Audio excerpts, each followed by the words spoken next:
WBC also known as leucocyte. अभी इसमें थोड़ा ज़्यादा कंटेंट है, पूरा मैंने आपके बोर्ड पे सामने लिख के दे दिया है, खाली का ध्यान देंगे, जल्दी से पढ़ते इसको और फिर ब्लड कोआगुलेशन को स्टार्ट करते हैं। ठीक है, तो जैसा कि नाम आपको मालूम है ल्यूकोसाइट, ल्यूको मीन्स वाइट और साइट मीन्स सेल, तो वाइट ब्लड सेल्स या फिर वाइट ब्लड कॉर्पस्कल्स, इनका और एक नाम क्या बेटा, ल्यूकोसाइट्स। अब पहले ल्यूकोसाइट्स की आपको कुछ बेसिक इंफॉर्मेशन दिया और फिर हम लोग उसके टाइप्स को स्टार्ट करेंगे। ठीक है, पहला क्या लिखा देख, कलरलेस। देखा जाए तो ये एक्चुअली कलरलेस होता है, पानी की तरह। ठीक है ना। नेक्स्ट क्या देख, न्यूक्लिएटेड। आरबीसी में न्यूक्लियस था क्या, नहीं, एक्सेप्शन था उसको, दो जानवर, कैमल और लैम्ब, इन दोनों के आरबीसी में न्यूक्लियस पाया जाता है, वरना आरबीसी में न्यूक्लियस नहीं होता। प्लेटलेट्स में न्यूक्लियस थे क्या, नहीं, वो तो पूरी तरीके से सेल भी नहीं थे, they were cellular fragments of megakaryocytes, याद है ना। ठीक है, पर डब्ल्यूबीसी कैसा होता है बेटा, न्यूक्लिएटेड होता है, इसमें न्यूक्लियस पाया जाता है। ठीक है ना। नेक्स्ट क्या लिखा देख, अमीबॉइड सेल। अमीबॉइड सेल मतलब ये अमीबा की तरह मूव कर सकते हैं, ये मूवमेंट आरबीसी में नहीं पाई जाती है, ये मूवमेंट प्लेटलेट्स में भी नहीं पाई जाती, ये मूवमेंट सिर्फ और सिर्फ डब्ल्यूबीसी में पाई जाती है। अच्छा, इसी मूवमेंट की वजह से मैंने आपको एक प्रॉपर्टी बताया था आरबीसी की, कि जो कैपिलरीज होती है, कैपिलरीज है ना, कैपिलरीज में अगर आपको याद हो तो मैंने आपको बताया था कि अगर ये ब्लड की कैपिलरी है तो कैपिलरीज में बीच बीच में ऐसा छोटे छोटे सुराख होते हैं, ओपनिंग्स होती है, पोर होते हैं, जिनको हम लोग फेनिस्ट्रे कहते हैं। ठीक है ना। तो ये जो ओपनिंग होती है, इस ओपनिंग का साइज आरबीसी से छोटा होता है, इसीलिए आरबीसी बाहर नहीं आ पाती। ये ओपनिंग का साइज जो है वो प्लेटलेट से भी छोटा होता है, इसीलिए प्लेटलेट्स भी बाहर नहीं आ पाती। यहाँ तक कि प्लाज्मा में जो 7 से 8% प्रोटीन होते हैं, याद है, प्लाज्मा प्रोटीन, उससे भी इसका साइज छोटा होता है, इसलिए प्लाज्मा प्रोटीन भी यहाँ पे बाहर नहीं आ पाती। यानी ये काफी छोटे पोर होते हैं, आरबीसी भी बाहर नहीं आ रहा है, प्लेटलेट्स भी बाहर नहीं आ रहा है। साइज में अगर आप कंपेयर करोगे तो आरबीसी, डब्ल्यूबीसी और प्लेटलेट्स, इन तीनों में सबसे बड़ी साइज किसकी है, डब्ल्यूबीसी की। वो साइज में बड़ा होने के बावजूद भी इस सुराख से क्या कर लेता है, वो बाहर आ, डब्ल्यूबीसी सुराख के जरिए बाहर आ जाता है। किस मूवमेंट की वजह से, अमीबॉइड मूवमेंट की वजह से। अमीबॉइड मूवमेंट की वजह से डब्ल्यूबीसी जो होता है वो कैपिलरी के अंदर से ऐसा स्क्वीज करके ऐसा बाहर निकल जाए, क्या करके, स्क्वीज करके ऐसा पिचक के ऐसा बाहर निकला। ठीक है ना। ये स्क्वीजिंग का मैं आपको एक एग्जांपल देता हूँ। जैसे बहुत से लोग होते हैं, खास करके जो डाइट वगैरह पे रहते हैं, वो ऑमलेट को बिना जर्दी के खाते, अंडे को बिना जर्दी के खाते। जो योक होता है ना, योक, येलो पार्ट, उसमें फैट होता है ना, और जो व्हाइट पार्ट होता है उसमें अल्ब्यूमिन नाम का प्रोटीन होता है। तो बहुत से लोग, जैसे अभी मीको डाइट पे अगर कोई भी डॉक्टर लगाएगा तो बोलेगा आप येलो पार्ट मत खाओ, खाली व्हाइट पार्ट खाओ, क्योंकि येलो पार्ट में क्या है, फैट, जिसकी मुझे अभी फिलहाल कमी नहीं है ना। तो बहुत से लोग अंडे को बिना जर्दी के खाते हैं। तो जर्दी अलग करके देखिए आपने कभी, अपने इंडियन लोगों के पास बहुत सारे जुगाड़ होते हैं, वो अंडा फोड़ते हैं, ऐसा छोटी सी बॉटल लेते हैं, उसको ऐसा प्रेस करते हैं और फिर उसका जो ओपनिंग रहता है ना, उसको जर्दी के ऊपर रख के ऐसा छोड़ देते हैं। जब उसको जर्दी के ऊपर रख के ऐसा छोड़ोगे ना, तो जर्दी क्या करती है, स्क्वीज होके अंदर आती, क्या करके, स्क्वीज होके अंदर आती। अगर नेचुरली आप कंपेयर करने जाओगे जर्दी की साइज को और बॉटल की ओपनिंग की साइज को, तो जर्दी की साइज क्या है, ओपनिंग से काफी बड़ी है, लेकिन फिर भी वो उसके अंदर कैसे चले गया, स्क्वीज करके, क्या करके बोल, स्क्वीज करके। ऐसे ही जो डब्ल्यूबीसी होते हैं वो अमीबॉइड मूवमेंट के जरिए कैपिलरी से स्क्वीज करके बाहर निकल के आते हैं, और ये प्रोसेस क्या कहलाता है, डायपेडिसिस। याद है, बताया था, क्या बोलते हैं इस प्रोसेस को, डायपेडिसिस। देखिए इधर लिखा है, WBC can squeeze out of blood capillary. This process is called as diapedesis. RBC capillary के बाहर नहीं आ सकता, प्लेटलेट्स कैपिलरी के बाहर नहीं आ सकता है, पर WBC कैपिलरी के बाहर आ जाते हैं, अमीबॉइड मूवमेंट की वजह से स्क्वीज करके बाहर आ जाते हैं। और WBC का कैपिलरी के बाहर स्क्वीज करके आना, ये प्रोसेस क्या कहलाता है बेटा, बोलो, डायपेडिसिस। अब आपके मन में एक सवाल उठना चाहिए, जरूरी क्यों है, क्यों डब्ल्यूबीसी बाहर आ रहा है, जब आरबीसी नहीं बाहर आ रहा है, प्लेटलेट्स नहीं बाहर आ रहे हैं, तो डब्ल्यूबीसी को इतनी क्या चर्बी चढ़ी कि वो बाहर निकल के आ रहा है। तो इसके लिए आपको थोड़ा सा फंक्शन के ऊपर ध्यान देना पड़ेगा। आरबीसी का क्या फंक्शन था, मेन फंक्शन बताओ, transport of oxygen and carbon dioxide, तो वो ब्लड वेसल के अंदर रह के कर लेगा। ब्लड वेसल के अंदर रह के कर ले। प्लेटलेट्स का क्या काम था बताओ? Clotting, very good. प्लेटलेट्स का क्या काम था? क्लॉटिंग। कहीं पर अगर खून की ब्लड वेसल कटती है तो वहां पर ब्लड को सेमी सॉलिड बनाकर सील करना। थ्रोम्बस याद है? प्लग, थ्रोम्बस, लंप, लंप बना के उस ओपनिंग को सील करना। इसमें कौन हेल्प करता है? प्लेटलेट्स। तो आरबीसी का जो मेन काम है ट्रांसपोर्ट ऑफ गैसेस, वो ब्लड वेसल के अंदर रह के कर ले। प्लेटलेट्स का जो मेन काम है थ्रोम्बस बनाना, प्लेटलेट प्लग बनाना, रप्चर को सील करना ताकि ब्लड का लॉस ना हो, ये भी वो ब्लड वेसल के अंदर रह के कर लेगा। अब थोड़ा सा ध्यान दो डब्ल्यूबीसी का क्या काम होता है। आसान भाषा में अगर मैं आपको समझाऊं तो डब्ल्यूबीसी आपके बॉडी की मिलिट्री है। ठीक है, आपकी बॉडी की मिलिट्री है, डिफेंस सिस्टम। मिलिट्री पता है ना, हर कंट्री का अपना एक डिफेंस सिस्टम होता है जिसमें मिलिट्री आती है, मालूम है ना? डिफेंस सिस्टम का काम क्या होता है? मिलिट्री का काम क्या होता है? बाहर से अगर कंट्री के ऊपर अटैक हो रहा है तो उसको क्या करना? रोकना। बाहर से कंट्री पर अटैक नहीं होना चाहिए, उससे लड़ना, अटैक करने वाली चीज से लड़ना। तो ऐसे ही मिलिट्री का काम आपकी बॉडी में, आपके ब्लड में कौन कर रहा है बेटा? डब्ल्यूबीसी। बाहर से जितने भी बैक्टीरिया, वायरस, पैथोजन आपकी बॉडी के अंदर जाते हैं और इन्फेक्शन को कॉज करते हैं, इसको कॉज करते हैं इन्फेक्शन, या आपको बीमार कर सकते हैं, उन बैक्टीरियाज को, उन पैथोजेंस को, उन माइक्रो ऑर्गेनिज्म को, छोटे छोटे ऑर्गेनिज्म को जो आपको दिखते भी नहीं, किल करने का काम किसका होता है? डब्ल्यूबीसी। डब्ल्यूबीसी इनको किल करता है, मारता है, लिटरली मारता है, जो चीजें हमारी बॉडी को नुकसान पहुंचा सकती है। अब ये चीजें कई बार क्या होती है, हार्मफुल सब्सटेंसेस या फॉरेन पार्टिकल या पैथोजन कई बार तो ब्लड के अंदर ही होते हैं। तो ब्लड के अंदर है तो डब्ल्यूबीसी उसको ब्लड के अंदर क्या कर लेगा? मार दे। अब आपको कहीं कट लग गया, समझ, ऐसा यहाँ पे कट लग गया ऐसा, तो डॉक्टर क्या बोलता है? उसको खुला मत रखो, मालूम है? कहीं पे कटा है अगर तो डॉक्टर क्या बोलता है? उसको खुला मत। हम लोग खुला रखते हैं। अब पट्टी से उलझन हो रही है, हट। क्यों मना करते डॉक्टर से उसको खुला रखने? ये आपने दावत दे दी है बैक्टीरिया वायरसेस को, खास करके बैक्टीरिया को। बोले मैंने इधर काटा ऐसा, अब मेरे टिश्यू, सेल्स, उसमें मौजूद फूड मटेरियल सब ऐसा ढक्कन हटा दिया अपने पतीली से। अब बैक्टीरिया को बुलाओ, खा लो। दावत है, खुली दावत है बैक्टीरियाज के लिए। तो वहां पे जरा भी बैक्टीरिया पहुंचेंगे ना तो बहुत इजीली वहां पे इन्फेक्शन क्या हो जाएगा? स्प्रेड करें। और फिर वो जो इतना का जख्म था वो अंदर तक क्या होगा बेटा? फैलेगा। आपने सुना है जख्म कई बार नासूर बन जाते हैं? नासूर वर्ड सुना? नासूर बहुत ज्यादा सीवियर हो जाते हैं, इतने सीवियर कि कई बार अगर हाथ पे जख्म था तो हाथ का ये इतना हिस्सा काटना भी पड़ जाता है। इन्फेक्शन को इग्नोर नहीं करना चाहिए। तो इसीलिए डॉक्टर्स क्या बोलते हैं कि अगर कहीं पे कट लगा है तो वहां पे क्या करना है अपने को? पहले तो एंटीबायोटिक लगाना है। बीटाडीन लगाते थे लोग, बीटाडीन, पीओडीन, आयोडीन, वो ब्राउन कलर की क्रीम रहती है ना, उसको लगा के फिर लोग क्या करते ऊपर से पट्टी बांध देते। अपने घर में अम्मी लोग क्या करते हैं, बोले बीटाडीन नहीं है तो हल्दी डाल देते।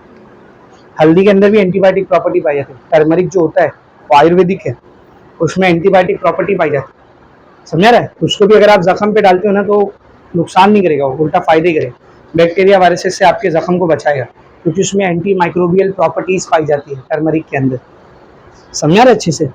तो उसको खुला नहीं छोड़ सकते। अब मेरे को पता है यहाँ पे कट लगा है तो यहाँ के टिश्यू डैमेज हुए ना बेटा, जो स्किन के टिश्यू थे, उसके नीचे के जो लेयर के टिश्यू थे, वो टिश्यू डैमेज हुए। अब जो बैक्टीरिया वायरस बाहर से अंदर जा रहा है, कहाँ जा रहा है? टिश्यू पे जा रहा है, डैमेज टिश्यू पे जा रहा है कि ब्लड वेसल के अंदर घुस रहा है? डैमेज टिश्यू पे ना। तो अब ये खून की नस है, इसमें से ब्लड बह रहा है, ये टिश्यू में आकर के बैक्टीरिया बैठ गया। अब डब्ल्यूबीसी आप ब्लड के अंदर से देख रहा है कि वहां बैक्टीरिया बैठा है, लेकिन उसको जाके मार नहीं सकता। ऐसी मिलिट्री किस काम की? बोले नहीं उसको मारने का तो पहले इसको अंदर भेजो। ऐसी मिलिट्री किस काम की? कुछ काम की है क्या? नहीं ना। तो जब डब्ल्यूबीसी देखता है कि ब्लड वेसल के बाहर किसी एक्सटर्नल टिश्यू को डैमेज हुआ है, कोई एक्सटर्नल टिश्यू पे पैथोजन का अटैक हो गया है, उसको किल करना है, तो वेट नहीं करता है। क्या करता है? बोलो, कैपिलरी से स्क्वीज करके बाहर निकल के आता है। कौन से प्रोसेस के जरिए? डायपेटिसिस। और वहां जाके मारता है। वो मोदी जी बोलते हैं ना, घर में घुस के मारेंगे, वैसा डब्ल्यूबीसी भी बोलता है जहां पे है उधर पे आके मारेंगे, समझा रहे? तो डायपेटिसिस क्यों जरूरी है बेटा? समझा? डब्ल्यूबीसी जो कैपिलरी से बाहर आ रहा है, अपने मजे के लिए बाहर नहीं आ रहा है, वो जरूरी है। आउटसाइड ब्लड वेसल अगर किसी टिश्यू में बैक्टीरिया का या वायरस का कोई डैमेज हो गया है, नुकसान हो गया है, पैथोजन पहुंच चुका है, तो उसको किल करने के लिए डब्ल्यूबीसी को क्या करना पड़ेगा, बाहर निकल के आना पड़ेगा।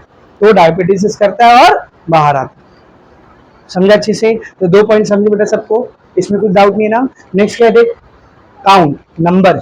एक अडल्ट इंसान में, नॉर्मल हेल्दी इंसान में कितना डब्ल्यूबीसी होना चाहिए? तो कितना होना चाहिए देखो, 5000 से 11000 पर मिलीमीटर क्यूब। मिलीमीटर क्यूब याद है ना, बताया था। अधिक 1 मिलीमीटर क्यूब में आरबीसी कितना होना चाहिए? 5.1 to 5.8 मिलियन, यानी 5 मिलियन, 50 लाख के आसपास। प्लेटलेट्स कितना होना चाहिए? 2.5 to 4.5 लाख, यानी लाख के आसपास। और डब्ल्यूबीसी कितना होना चाहिए? 5000 से 11। तो सबसे ज्यादा कौन सा ब्लड सेल होता है, ब्लड सेल होता है ब्लड में? आरबीसी। उससे कम, सबसे कम डब्ल्यूबीसी। तो नॉर्मली 5000 से 11000 पर एमएम क्यूब डब्ल्यूबीसी का नंबर होता है।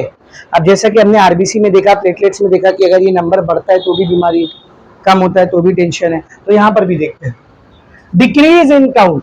अगर ये नंबर 5000 से कम हो जा रहा है, कम मतलब कितना कम, देख 4000 से भी कम हो जा रहा है, ये सिंबल कौन सा है? लेस देन ना। अगर किसी की बॉडी में डब्ल्यूबीसी 4000 से भी क्या हो जा रहा है, बोल, कम हो जा रहा है, तो इस कंडीशन को क्या बोलते हैं हम लोग? ल्यूकोपेनिया।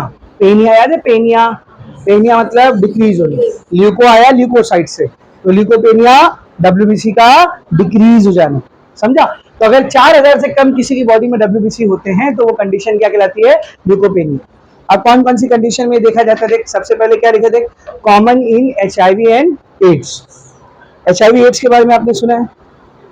HIV का फुल फॉर्म बताओ, HIV का फुल फॉर्म बताओ मेरे को, पढ़े हो कि नहीं पढ़े हो? कभी पढ़े रहेंगे रे, 10वीं में रिप्रोडक्शन था, तुमको था ना 10वीं में रिप्रोडक्शन, ह्यूमन रिप्रोडक्शन भी था, प्लांट रिप्रोडक्शन भी था। जब मैं 10वीं पढ़ाता था मैं खुद पढ़ाया, मेरे ख्याल से साइंस 2 के दूसरे चैप्टर में था, है ना। पहले चैप्टर में रेस्पिरेशन और सेल डिवीजन था, और दूसरे चैप्टर में यही था, रिप्रोडक्शन था, प्लांट रिप्रोडक्शन और ह्यूमन रिप्रोडक्शन, साइंस सेकेंड में। 10वीं की बात करो, 10वीं की, मेरे को याद है, मैं पढ़ाया हूँ, मेरे को याद है, ठीक है ना। तुम लोग भूल गए। HIV का फुल फॉर्म होता है बेटा human immunodeficiency virus, HIV। V for, तो HIV असल में वायरस का नाम है, HIV बीमारी का नाम नहीं है। HIV किसका नाम है? वायरस का नाम है। और उस वायरस की वजह से जो कंडीशन होती है, जो बीमारी होती है, उसका नाम है AIDS, AIDS, AIDS, acquired immunodeficiency syndrome, AIDS, acquired immunodeficiency syndrome, AIDS. समझा अच्छे से? इम्यूनो मतलब इम्यूनिटी, इम्यूनिटी बताया मैं आपको, हमारी बॉडी की मिलिट्री जिसमें डब्ल्यूबीसी काम कर रहा है, बाहर से आने वाले बैक्टीरिया वायरस को किल करना है कि नहीं, इम्यूनो। डेफिशिएंसी मतलब कमी हो जाना, और सिंड्रोम का मतलब होता है कंडीशन, हालत, बीमारी बोल दो आप, चलेगा। तो एक्वायर्ड इम्यूनो डिफिशियंसी सिंड्रोम ये एक ऐसी कंडीशन है जिसमें उस इंसान की बॉडी का इम्यून सिस्टम में क्या आ जाता है? डेफिशिएंसी आ जाता है। उसका इम्यून सिस्टम क्या हो जाता है? सप्रेस हो जाता है, कम हो जाता है, काम करना कम कर देता है। यानी ऐसा समझो, आपने किसी देश में गए, किसी कंट्री में गए और उसकी आधी से ज्यादा मिलिट्री को मार दी, तो ऐसा कुछ हमारी बॉडी के साथ होता है जब अपने को खुदा ना खास्ता एड्स की बीमारी लग जाए तो।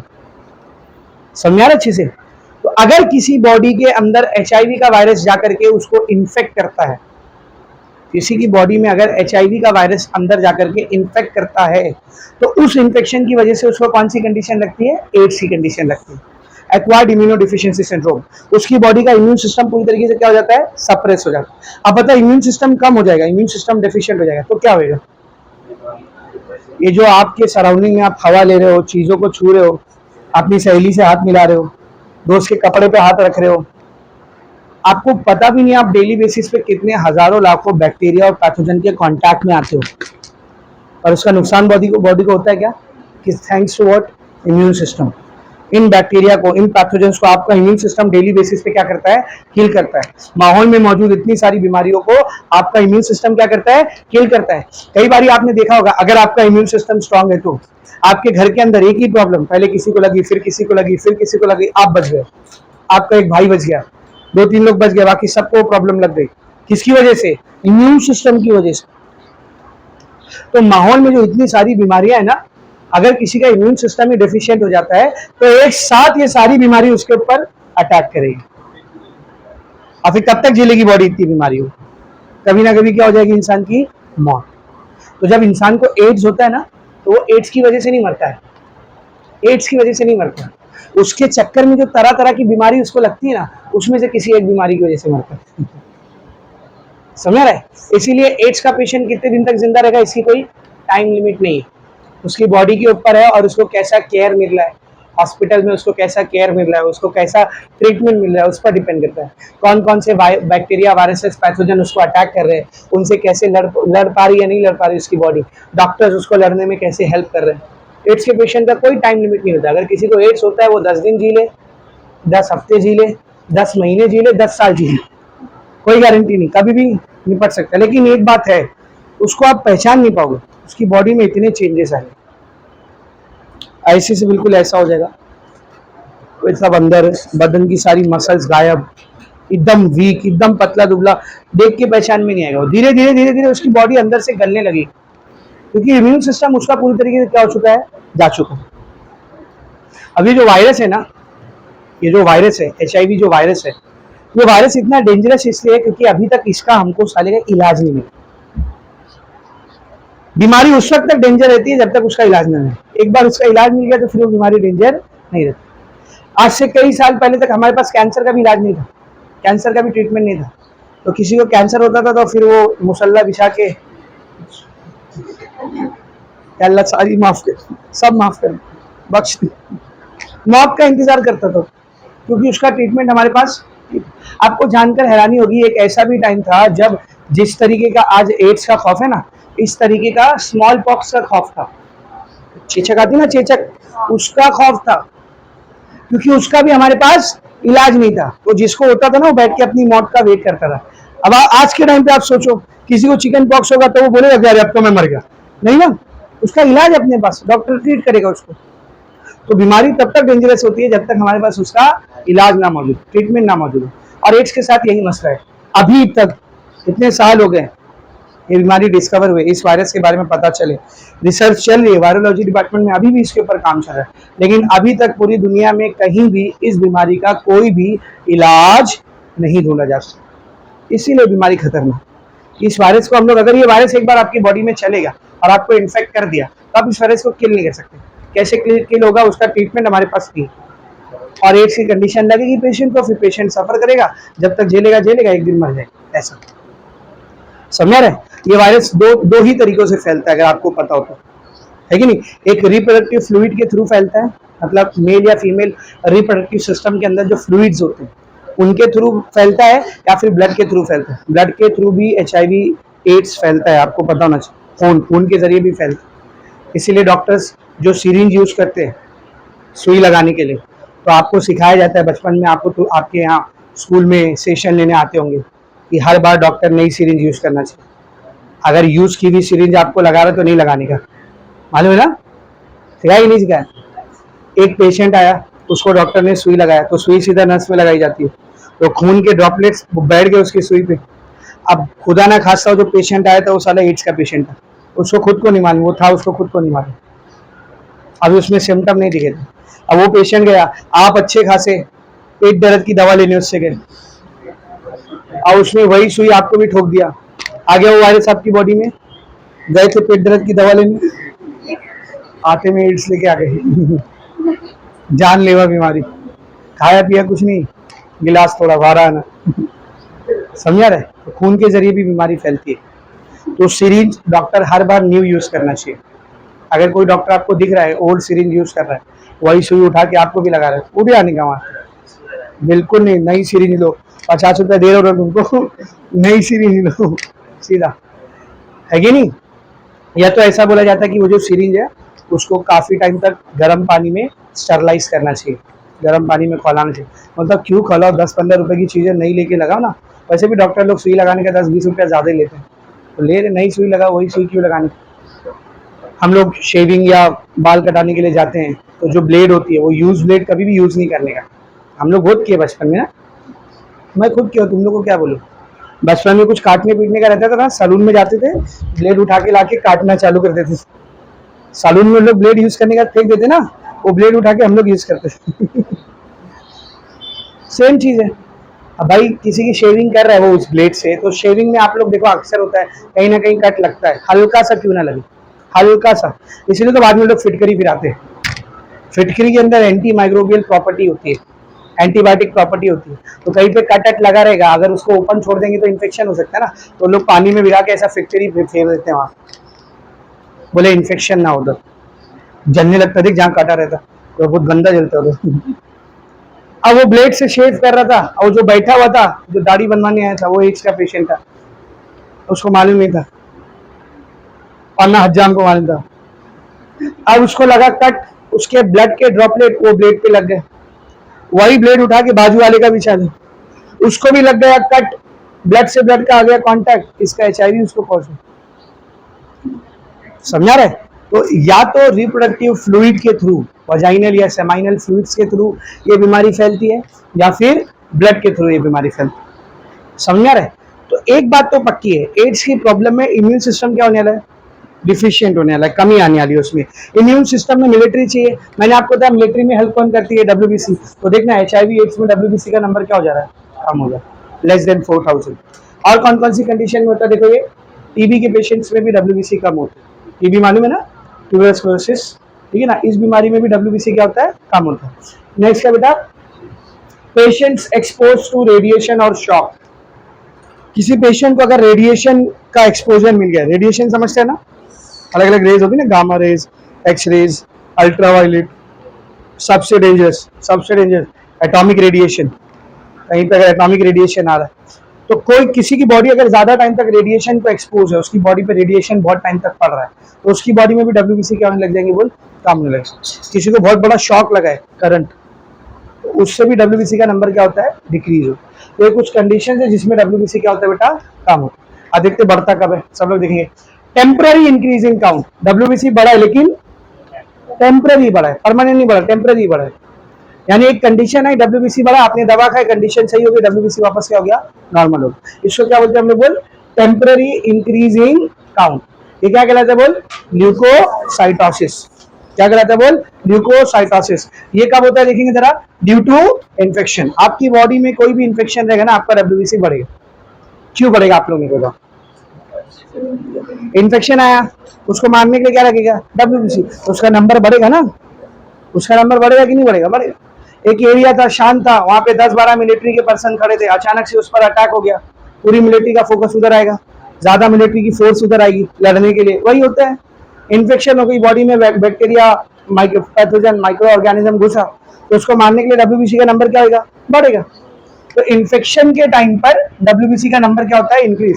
जहां इन्फेक्शन खत्म, WBC वापस से क्या हो जाएंगे, नॉर्मल हो जाएंगे। और कब इंक्रीज होता है, देख, अकर्स ड्यूरिंग प्रेगनेंसी। बहुत सारी औरतों में प्रेगनेंसी के टाइम पर भी WBC का नंबर टेम्पररी क्या होता है, बढ़ता है। सब में नहीं, कुछ औरतों में बढ़ता है, कुछ औरतों में नहीं बढ़ता, तो उसके लिए डॉक्टर्स टैबलेट वगैरह देते, कोई टेंशन की बात, ठीक है, समझ आ रहा है। और न्यू बॉर्न बेबीज में, जो नौजायदा बच्चे होते हैं, जब ये पैदा हुए हैं, उनकी बॉडी में भी WBC बहुत हाई रहता है। बताओ रीजन बताओ, इन्फेक्शन से लड़ने के लिए। इतनी सी जान है वो, अभी तक माँ के पेट के अंदर था, ये बाहर का सराउंडिंग उसको दिख रहा था क्या, अब वो अचानक से बोले अरे मोरी मैया ये किधर आ गया, यहाँ से किसी चीज का वायरस आ रहा है, यहाँ से किसी चीज का बैक्टीरिया आ रहा है, यहाँ से किसी चीज का पैथोजन आ रहा है, उसको लड़ना है इन सारे बीमारियों से। उसकी बॉडी में WBC क्या रहेगा बेटा, हाई रहेगा। न्यूबॉर्न बेबी को अल्लाह ताला दो तरीके से मदद करता है बीमारियों से लड़ने के लिए। एक तो उसका WBC बढ़ा करके, दूसरा उसकी माँ के दूध के जरिए। माँ जो बच्चे को दूध पिलाती है ना, उसमें सिर्फ न्यूट्रिशन नहीं होते, सिर्फ काम के खाने पीने की चीज नहीं रहती, बोले उसमें ग्लूकोज है, अमाइनो एसिड है, नहीं। वो माँ जो 20, 22, 25, 26, 30 साल से इस दुनिया में रह रही है, सराउंडिंग की बीमारियों को देख रही है, उनसे लड़ने के लिए अपनी बॉडी में एंटीबॉडीज बना रही है, तो माँ के दूध के जरिए उसकी बॉडी में पहले से बनी हुई जो एंटीबॉडीज रहती है ना, वो भी बच्चे तक जाती है। क्योंकि अगर बच्चे को खुद की एंटीबॉडी बनानी पड़ेगी, तो पहले वो वायरस अंदर, वो बैक्टीरिया अंदर जाएगा, बच्चे का इम्यून सिस्टम उसको पहचानेगा, फिर उसके लिए एंटीबॉडी बनाएगा, फिर उसको किल करेगा। कितना टाइम लगेगा इसमें, जब तक बेचारा पड़ा रहेगा सीधा सीधा। तो रेडीमेड एंटीबॉडी माँ उसको देती, बोले मैं बना के रखी ना इतने साल से, अभी तू ले, रेडीमेड ले। तो माँ के दूध के जरिए ना, ब्रेस्ट मिल्क के जरिए, मदर्स ब्रेस्ट मिल्क के जरिए बच्चे को ना सिर्फ न्यूट्रिशन मिलता है बल्कि एंटीबॉडीज भी मिलती है। इसीलिए डॉक्टर्स बोलते हैं कि 6 महीने तक बच्चा सिर्फ और सिर्फ माँ के दूध पे रहना है, सिर्फ और सिर्फ, नथिंग एल्स। यहाँ तक कि आपको बता दूं, बच्चे को पानी की भी जरूरत नहीं है 6 महीने। अब उसको पानी भी मत पिलाओ, चलेगा। वो माँ के दूध की उसको सबसे ज्यादा जरूरत है। और सब दिए माँ का दूध कम कर दिए तो नुकसान है। कुछ मत दो, माँ का दूध दो, फायदा है। 6 महीने तक बच्चे के लिए अमृत होता है वो ब्रेस्ट मिल्क। जिन बच्चों को देखो माँ का दूध नहीं मिलता, कई सारी औरतों को ब्रेस्ट मिल्क नहीं आता है, प्रोलैक्टिन नाम का एक हार्मोन होता है, वो नहीं रिलीज होता है ना, तो ब्रेस्ट के अंदर मिल्क नहीं बनती, ठीक है ना। तो उन बच्चों को माँ का दूध मिलता नहीं है, तो बच्चे देखो आपको अक्सर बीमार दिखेंगे, अक्सर बीमार, लूज मोशन लगा हुआ है, बार बार डेली डेली हर दूसरे दिन फीवर चल रहा है, बदन बिल्कुल ऐसा हो गया है, वीकनेस आ रही है, बॉडी अच्छी हेल्दी नहीं हो पा रही है। आए आए दिन दूसरे तीसरे दिन क्या हुआ, बोले फीवर है, सुबह से उतर ही नहीं रहा है। आए दिन क्या हुआ, बोले अरे परसों भी लूज मोशन हुआ था, आज फिर लूज मोशन लग गया। क्या हो गया, कुछ भी खिला रहे तो उल्टी कर दे रहा है। Food poisoning, loose motion, fever, alternate fever, weakness, weight loss, ये सब उस बच्चे को लगा रहेगा, क्योंकि बीमारियों से लड़ने के लिए जो एंटीबॉडीज चाहिए वो उसको नहीं मिली। आप डब्बे से दूध पिला दोगे, उसमें एंटीबॉडी रहेगी क्या? नहीं। डब्बे के दूध में एंटीबॉडी रहेगी क्या? नहीं। इसीलिए बच्चे के लिए 6 महीने तक मदर्स मिल्क जरूरी है। तो ये दो तरीके से ना उसको प्रोटेक्ट किया जाता है बाहर के पैथोजेंस के जरिए। एक तो उसकी बॉडी में WBC ज्यादा रहेंगे, और दूसरे मदर्स मिल्क के जरिए उसको क्या मिलेगा, बोल, एंटीबॉडीज मिलेगी। इसीलिए तो पुराने जमाने में ना रिवाज होता था, जिन औरतों को दूध नहीं उतरता था ना तो वो दाई रखती थी, पैसे पे, पेमेंट पे, दाई दाई को रखते थे लोग पेमेंट दे करके। मतलब कोई ऐसी गरीब औरत जिसके यहाँ बच्चा पैदा हुआ है, उसको दूध आ रहा है, तो भाई तू मेरे घर पे आ जा, मैं तेरे को दोनों तीनों टाइम खाना ना खिलाऊंगी, जैसे तू अपने बच्चे को दूध पिला रही वैसे मेरे बच्चे को भी दूध पिला, और जो भी अमाउंट रहेगा वो ले और जा। ऐसा 6 महीने 7 महीने बाद ऐसा। इसको दाई बोलते थे। क्या बोलते थे इसको? दाई बोलते। अभी ये सिस्टम खत्म हो गया। अभी बोले बच्चा मेरा दूध वो कैसे पिलाएंगे? खत्म बोले, है कि नहीं। ये इस्लाम में भी ये सिस्टम था। आप को आपको पता होगा, आप को उनकी दाई ने दूध पिलाया था, हजरत हलीमा सादिया रज़ी अल्लाह अन्हा, है ना, हमारे नबी को। बीबी आमना तो उनकी माँ थी सगी, और जो हजरत हलीमा सादिया थी वो उनकी दाई थी, उन्होंने उनको दूध पिलाया था, इसलिए वो भी उनके एक हिसाब से माँ बन गई। इस रिश्ते को रजाई रिश्ता कहते हैं। एक होता है सगा रिश्ता, जैसे मेरी माँ, मेरा बाप, मेरे भाई, मेरे बहन, ये सब मेरे सगे बाप, भाई और बहन और माँ हैं। लेकिन अगर मैं किसी और औरत का ब्रेस्ट फीड करता हूँ, ब्रेस्ट मिल्क फीड करता हूँ, तो मेरी रजाई माँ बन जाएगी, उसका शौहर मेरा रजाई बाप बन जाएगा, उसकी औलादे मेरे रजाई भाई और रजाई बहन बन जाएंगे। और इसके लिए वही हुक्म है जो सगे भाई बहनों के लिए हुक्म है। जैसा मेरी सगी बहन मेरे ऊपर हराम है ना, उसी तरह वो रजाई बहन भी मेरे ऊपर हराम है, मेरा कभी उससे निकाह नहीं हो सकता। अपने यहाँ ये सब एकदम हल्के में लिया जाता है। बोले बचपन में इसका बच्चा है, उसने भी दूध पिला दी, बड़ी वाली भाभी ने, बहन ने, ऐसी बोले ज्यादा रो रहा था, मेरे से बर्दाश्त नहीं हुआ, मैं पिला दी। अब आज से 20, 25, 30 साल बाद वो बच्चे बड़े हुए, माँ बाप का मन किया, शादी करा दी, जरा भी ख्याल नहीं रहता कि उनमें सगे भाई बहनों जैसा रिश्ता है। इसको रजाई रिश्ता कहते हैं, इसको समझा रहे। तो थोड़ा कुछ चीजों को हल्के में नहीं लिया जाता, थोड़ा उस पर ध्यान दिया जाता है, समझा रहे। ये अभी आपकी उम्र है ये सब चीजें सीखने की, इसलिए मैं आपको बता रहा हूँ। छोटे बच्चे नहीं हो, पोगो नहीं देखते हुए, देखते क्या पोगो? देखते पोगो, अच्छा ठीक है। अरे तू कान में उंगली डाल के बैठ। समझा अच्छे से, ठीक है। आगे बढ़ेंगे। नेक्स्ट क्या लिखा देख, अनकंट्रोल्ड इंक्रीज इन काउंट। यहाँ पे क्या लिखा है देख, टेम्पररी इंक्रीज इन काउंट, थोड़ा बहुत बढ़ गया, इन्फेक्शन हुआ, बाद में फिर कम हो गया।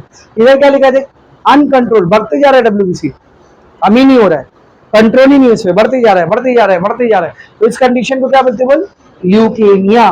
क्या बोलते हैं इस कंडीशन को? इसी को हम और आप आम भाषा में क्या बोलते हैं, ब्लड कैंसर। ब्लड कैंसर आपने सुना है, ब्लड कैंसर में यही होता है, WBC का नंबर हद से ज्यादा क्या होने लगता है, बढ़ने लगता है। अच्छा, कैंसर क्या होता है आपको मालूम है? Do you know what is cancer? Cancer नहीं मालूम? नाम सुने ना, नाम तो सब सुने रहे, नाम तो सब सुने रहे। आपने 11th स्टैंडर्ड में सेल डिवीजन पढ़ा है? सेल डिवीजन पढ़ा ना? सेल डिवीजन एक साइक्लिक प्रोसेस होता है, याद है? G1 face, H face, G2 face और फिर M फेस। जैसे M फेस खत्म हुआ, सेल डिवाइड हो गया। M फेस खत्म, सेल डिवाइड। अब ये जो 2 नए सेल बने माइटोसिस में या मियोसिस में, जो 4 नए सेल बने, समझो माइटोसिस, दो नए सेल बने। अब अगर इनको आगे और डिवाइड होना है तो क्या करेंगे, क्या करेंगे, फिर से साइकिल रिपीट करेंगे, दोनों cell G1 S G2 M और फिर ये 2 से 4। अब समझ 4 सेल बन गया, मुझे और सेल नहीं चाहिए, तो क्या होगा, इनका ये डिवीजन का प्रोसेस टेम्पररी क्या हो जाएगा, पॉज हो जाएगा, रुक जाएगा। तब हम लोग बोलते हैं कि सेल जो है वो G0 फेज में चलेगा, G0 याद है।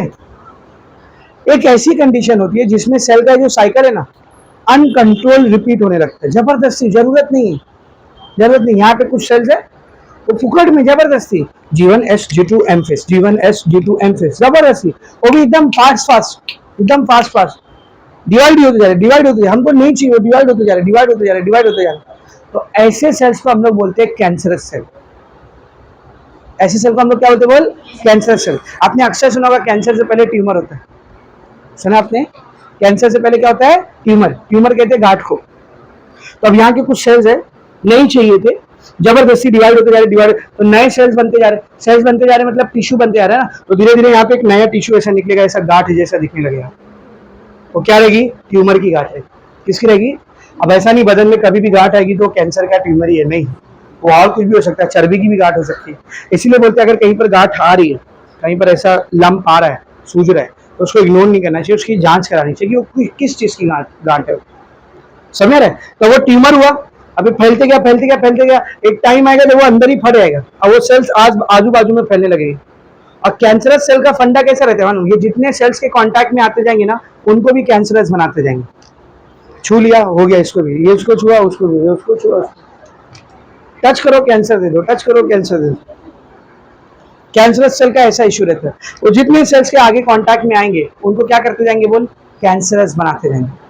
यानी कि कैंसर जब भी हमारी बॉडी में होती है, चाहे वो स्किन का कैंसर हो, चाहे वो लंग्स का कैंसर हो, चाहे वो माउथ का कैंसर, समझ रहे, चाहे वो ब्रेस्ट कैंसर हो, चाहे वो यूटेराइन कैंसर हो, चाहे वो प्रोस्टेटिक कैंसर हो, चाहे वो ब्लड कैंसर हो, कोई भी कैंसर हो, सेल्स की क्या होने लगती है बेटा, अनकंट्रोल्ड ग्रोथ, अनकंट्रोल्ड डिवीजन।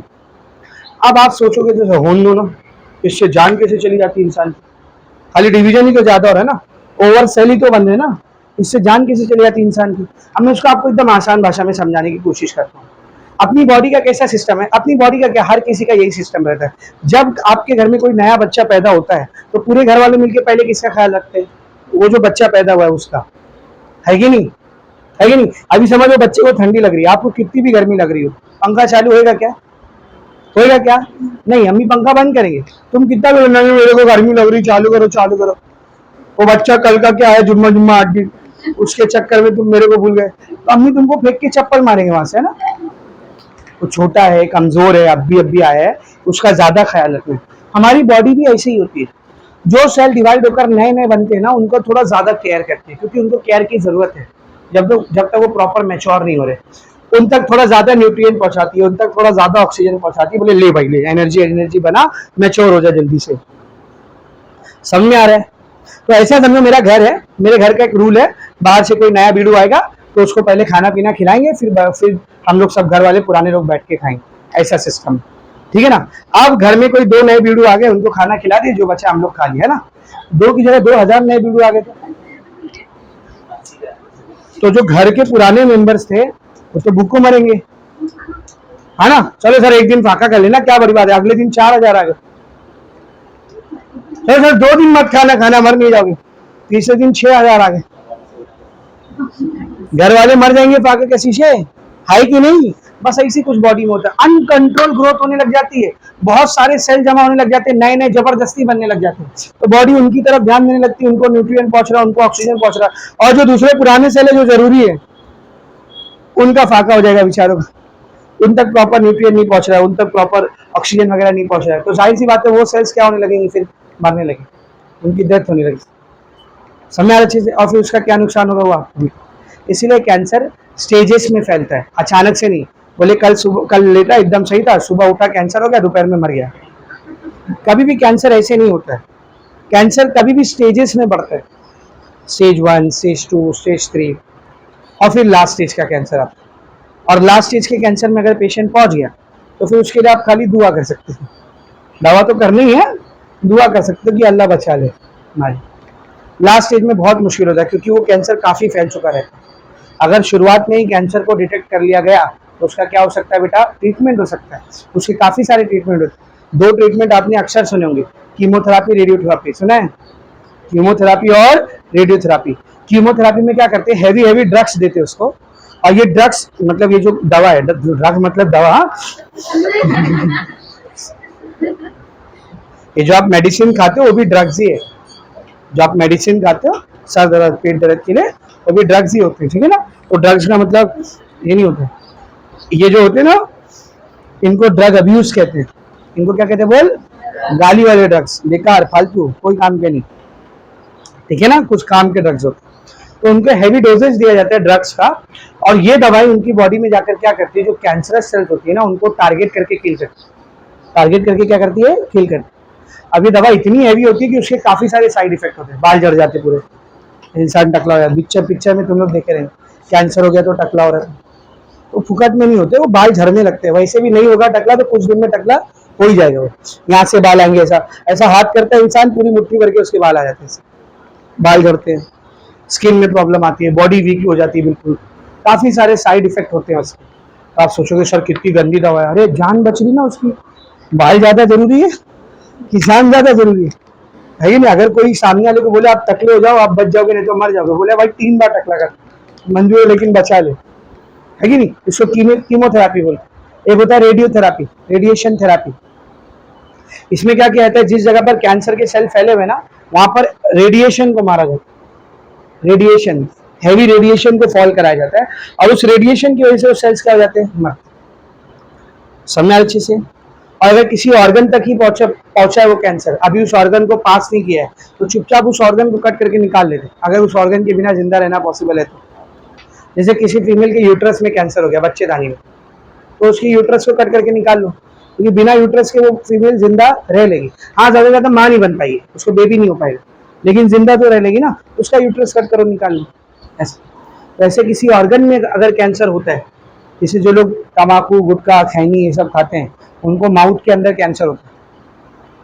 तो अब कोई था, उसके पैलेट बोन पे कैंसर हो गया, तो डॉक्टर उसकी पैलेट बोन कट करके निकाल लेंगे, और मुंह खोलेगा, आप झाँकोगे, आपको यहाँ से पूरा ऊपर का खोपड़ी का दिखे, बोले तेरा टॉप फ्लोर दिख रहा है रे, साफ साफ सीलिंग निकाल दी ना, किसी का ये काट के निकाल लेते। देख वो थिएटर में आती है ना, वो थिएटर में देख, पहले कैंसर है, उसमें बुड्ढी आती है, उसका ये इतना मुंह रहता ही नहीं है, खाली ये साइड का मुंह रहता है, साइड का मुंह रहता ही नहीं। वो होता है, लिटरली होता है, वो कैंसर के चक्कर में वो ऑर्गन्स को काट के निकाल दिया जाता है। कैंसर बहुत बुरी चीज है, ठीक है ना, इसीलिए तम्बाकू वगैरह से दूर रहना चाहिए। अगर आपको देखना है कैंसर इंसान की क्या हालत करती है, जिंदगी में एक बार टाटा मेमोरियल हॉस्पिटल जरूर जाएं, एक बार, बॉयज स्पेशली। अगर आपको देखना है कैंसर इंसान की क्या हालत करता है, टाटा मेमोरियल हॉस्पिटल जरूर जाना। केम हॉस्पिटल पता है, अरेल में केम हॉस्पिटल। केम हॉस्पिटल की जो ऑर्थोपेडिक की बिल्डिंग है ना, उसके जस्ट सामने टाटा का कैंसर हॉस्पिटल है। टाटा है ना, टाटा, रतन टाटा, वो कैंसर हॉस्पिटल चलाता है, वहां पे लोगों का फ्री में कैंसर का इलाज कराता है, ठीक है ना। तो टाटा मेमोरियल हॉस्पिटल में आप जाओगे ना, वो हॉस्पिटल इतना बड़ा है, लेकिन फिर भी उसमें पेशेंट्स को बेड नहीं मिलता, इतने पेशेंट्स है। उसके जनरल वार्ड में जब आप घुसोगे ना, तो उसकी जमीन पे आपको कैंसर पेशेंट पड़े हुए मिलेंगे। तो फिर जब आप उधर देखोगे ना, किसी का ये नहीं है, किसी का ये नहीं, किसी का कोई ऐसा, कोई ना वैसा, और एज लिटरली आपको लगेगा क्या सर बुढ़े लोगों में, नहीं, 15, 17, 18 की एज से लेकर के 35, 40 ये एज वाले लोग, जवान, जो एज में उनको अपनी जिंदगी जीनी थी, उस एज में वो लोग कैंसर जैसी बीमारी से झेलेंगे, और उनके बुढ़े माँ बाप उधर सर पकड़ के खड़े रहेंगे, और वो फिर अपने माँ बाप को क्या बोलते हैं, बहुत तकलीफ हो रही है, डॉक्टर को बोलो मेरे को मार दे। सोचो उन माँ बाप के ऊपर क्या बीतता होगा। कि साले तेरे को पैदा किए, 19-20 साल तक पाले, अपनी फालतू की हरकत कैसे तूने अपने आप को कैंसर करा के लिया, और अब हमारे मुंह पे हमको क्या बोला कि उनको बोलो हमको मार दे। सोचो माँ बाप के दिल पे क्या बीतती हो।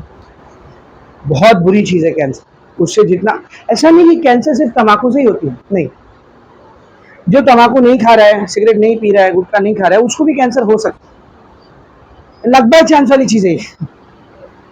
कुछ सब्सटेंसेस ऐसे होते हैं जिनके से कैंसर होते हैं, उनको कार्सिनोजेनिक सब्सटेंस कहते हैं।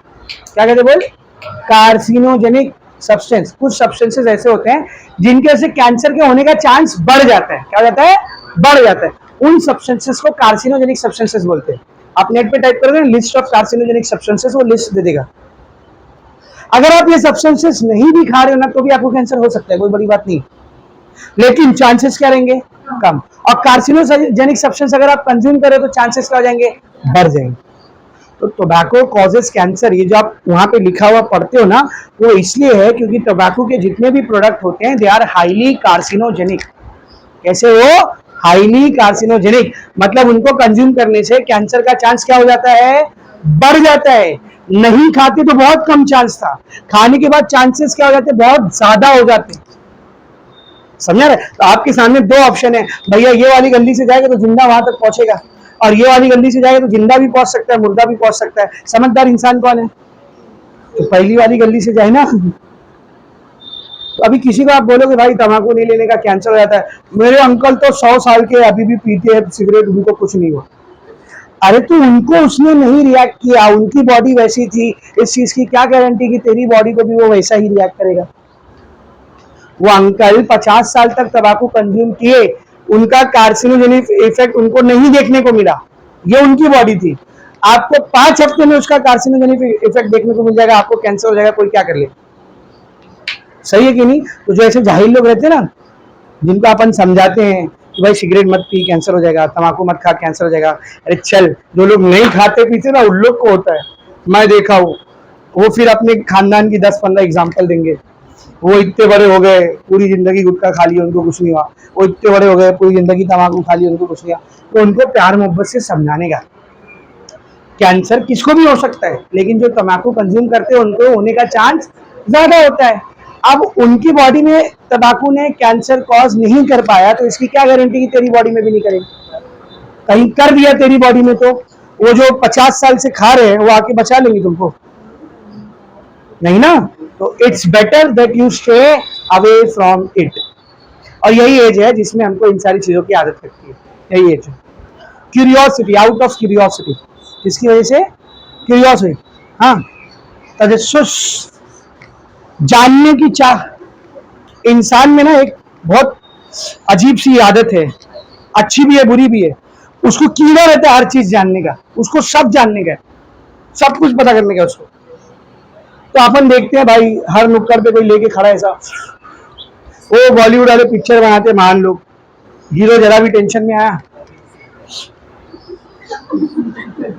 अब तुम अपने एक्टर को देख रहे हो पीते हुए वहां पे, है कि नहीं, और वो कूल लग रहा है एकदम ऐसा पीते हुए, भले से उधर नीचे 0.2 mm की लाइन वर्ड्स का इस्तेमाल करके एक लाइन लिख देते लोग, धूम्रपान से कैंसर होता है ना, इतू सा एकदम लिख देते लोग नीचे, वो दिख के भी नहीं आता, वो ऐसा लगता है वहां पे कुछ डेकोरेशन हुआ है।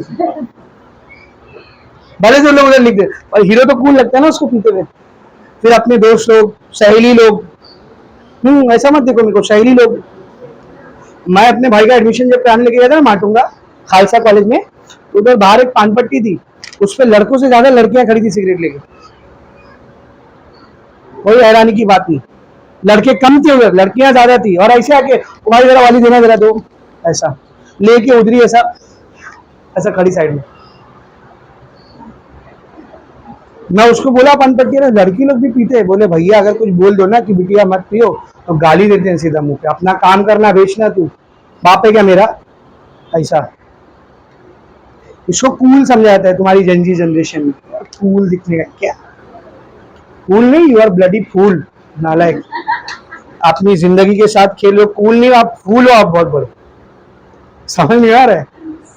हमारे कॉलेज में भी अभी ऐसा था, जब मैं 4 साल मैंने इंजीनियरिंग निकाला, इंजीनियर से बड़ा चेन स्मोकर कोई नहीं, इंजीनियर से बड़ा चेन स्मोकर कोई नहीं था। चेन स्मोकर किसको बोलते पता है?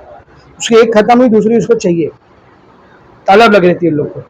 हमारे कॉलेज के जस्ट सामने चाय की टपरी थी, चाय की दुकान थी, सामने की तरफ हम लोग बैठ के चाय पीते थे, बीच में उसका किचन पड़ता था जहाँ वो चाय बनाता था, और उसके पीछे एक रूम था। उस रूम में अगर आप कुछ घुस गए ना तो आपको अपने सामने वाला नहीं दिखेगा, कश्मीर की तरह कोहरा, एकदम धुआं धुआं, हर तरफ धुआं धुआं।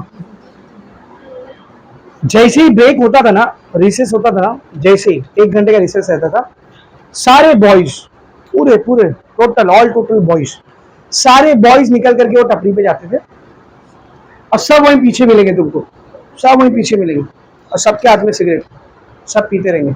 तो अब हम लोग भी निकलते थे, अब सारा पूरा ग्रुप निकलता था हमारा 12-15 लोगों का एक साथ। तो उसमें हम लोग 4-5 जन थे जो हम लोग नहीं पीते थे, तो हम लोग बाहर रुक के चाय पीने लगते थे, बाकी के 10-11 पीछे जाके सिगरेट पीने लगते थे। कितने साल? 4 साल। कितने साल? फर्स्ट ईयर में जब हम लोग जाते थे ना, तो हम लोग बाहर 10 बैठते थे, पीछे 5 जाते थे। फोर्थ ईयर में जब हम लोग जाने लगे ना, बाहर 2 बैठते थे, बाकी सब पीछे जाते थे। Out of curiosity. क्या होता है ना, वे आना चाय लेके अंदर आना, ऐसा बुलाते तुम लोग। लिया ना चाय, नहीं पिएगा, आना अंदर आ, भाई बात करेंगे, इधर आ, प्रोजेक्ट डिस्कस करने का, असाइनमेंट किया, इधर इधर आ, नहीं भाई मैं इधर पी रहा हूँ बैठ के, अरे आना इधर, कौन तेरे को पीने बोल रहा है, इधर आ। अब वो तुम चाय का कप लेके अंदर गए, उधर सब भाई लोग ऐसा, एक हाथ में चाय, एक हाथ में, अब तो और लुखे लुखे हो गए, एक हाथ में वो स्टिंग पता नहीं क्या लिए रहते, एक हाथ में ऐसा सिगरेट लिए रहते। यहाँ से तम्बाकू जा रहे हैं, यहाँ से कैफीन। बॉडी को बोले तू हेल्दी रह के दिखा। बॉडी को क्या बोले, चैलेंज बॉडी को, तू मेरे को जिंदा रख के दिखा, मेरा चैलेंज है तेरे को। यहाँ से टोबैको जा रहा है मजबूत, और यहाँ से कैफीन, हाईली कैफिनेटेड, उस पर लिखा है ओवरडोज ऑफ कैफीन, वो चालू है साथ में।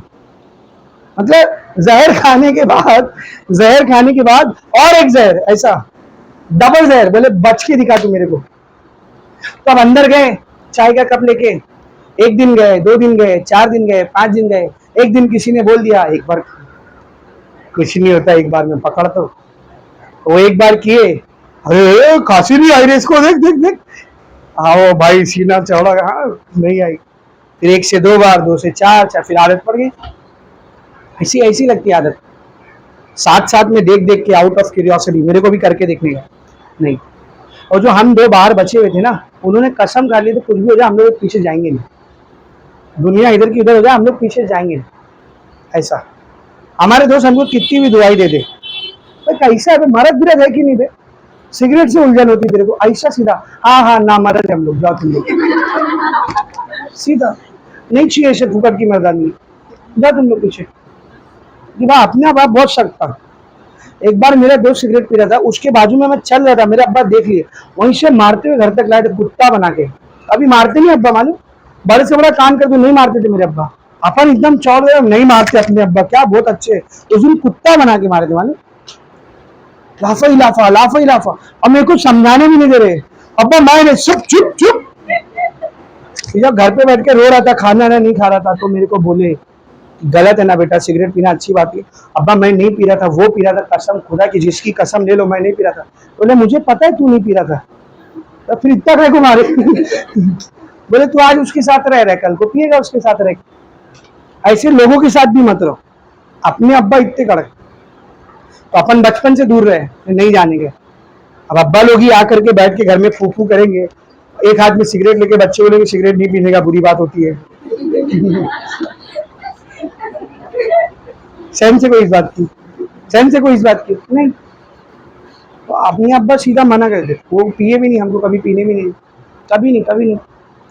तो हमने कसम खा ली थी भाई, इधर चाय पियेंगे, किचन वाला कमरा क्रॉस ही नहीं करेंगे, चाहे दुनिया इधर की उधर, और कभी नहीं किए। तो सेफ थे, जो बेचारे कभी कभार किसी की बात में आके क्रॉस कर लिए, 1 बार 2 बार 10 बार 20 बार, 4 साल यार कम टाइम होता है। आपको अपने आप को एक चीज से बचा के रखना है, कितना साल? बहुत पेशेंस चाहिए, आपको बहुत कंट्रोल चाहिए अपने ऊपर, अब वो लूज हो ही जाता है। तो ये आपकी एज है बेटा, अभी आप घर से बाहर निकल रहे हो, कॉलेज जा रहे हो, कॉलेज में आपको आपके दोस्त मिल रहे हैं, है ना, कूल बनने वाले, ऐसा बैगी पहन रहे, ऐसा टी शर्ट पहन रहे, लूज फिट, लो शोल्डर यहाँ तक, यहाँ कोहनी तक, यहाँ तक, अजीब कपड़े निकले, ये वाली चीज जो रहती है ना यहाँ रहती है, ये वाली लाइन इधर रहती है, और हाफ आस्तीन यहाँ तक आती है, इसको हाफ आस्तीन बोलते हैं, इनकी हाफ आस्तीन यहाँ तक आती है कि नहीं।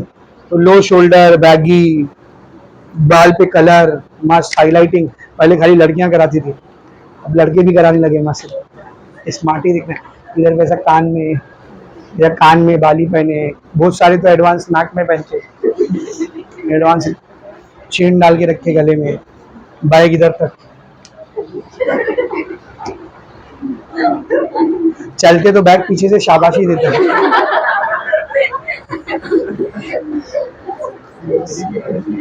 किसी भी इंसान की खूबसूरती उसकी सिंप्लिसिटी होती है, किसी भी इंसान की रियल खूबसूरती उसकी सिंप्लिसिटी होती है। यकीन जानो, किसी भी समझदार इंसान को सिंपल इंसान जितना अच्छा लगेगा ना, उतना कोई अच्छा नहीं लगेगा। आप सिंपल हो, देखो आपको हर कोई पसंद करे, तारीफ करेगा आपकी और आपकी एग्जाम्पल्स भी देगा, आप हर किसी को अच्छे लगोगे। और ये जो जितनी भी छपरी हरकतें आप लोग करते हैं ना, उससे आप सिर्फ अपने आप को अच्छे लगोगे बस, या तो अपने जैसों को, और किसी को नहीं। वो आईने के सामने आप खड़े रहोगे ना, अरे क्या मस्त दिख रहे हैं, अरे मैं, और उसी आपके पीछे 4 लोग खड़े रहेंगे ना, इसको देख येड़े को, इसको कोई टोकता नहीं है क्या रे। और इन लोगों को 4 लोग घूरते ना, उनको लग रहा है देख रहे हो मेरे को, इनको नहीं समझ आ रहा है, उनको नमूना समझ के देख रहे हो। Be simple and decent. Simplicity और डिसेंसी, इससे ज्यादा आपको कोई चीज खूबसूरत नहीं बना सकती। सिंपल हो, जबरदस्ती कूल बनने के चक्कर में कुछ भी मत करो। तो यही दोस्त लोग आपको लेके जाएंगे, 4 दिन आप उनके पीछे खड़े रहोगे पान पट्टी पे, बोले मैं सिगरेट ले लूंगा तू सौंफ ले लेना, मैं सिगरेट ले लूंगा तू सौंफ ले लेना। एक दिन ये होगा कि भाई सिगरेट भी ले ले सौंफ भी ले ले, अब फिर लग जाएगी उसकी आदत, ऐसे पड़ती आदत। और आजकल इससे लड़कियां भी सेफ नहीं है अल्हम्दुलिल्लाह। अपने अपने मतलब मुस्लिम कल्चर की, खास करके गोवंडी जैसे एरिया की लड़कियों को काफ़ी हद तक ये सब का एक्सपोजर नहीं मिलता है। मतलब आप इमेजिन करो ना, आप इधर अपनी गली के बाहर सिगरेट पी सकते हो, प्लॉट में भी नहीं पी सकते हो। तुम्हारे अम्मी अब्बा छोड़ो, बाजू वाले की अम्मी देखेगी ना, वो तुमको बाल से ऐसा लेके आएगी, है कि नहीं।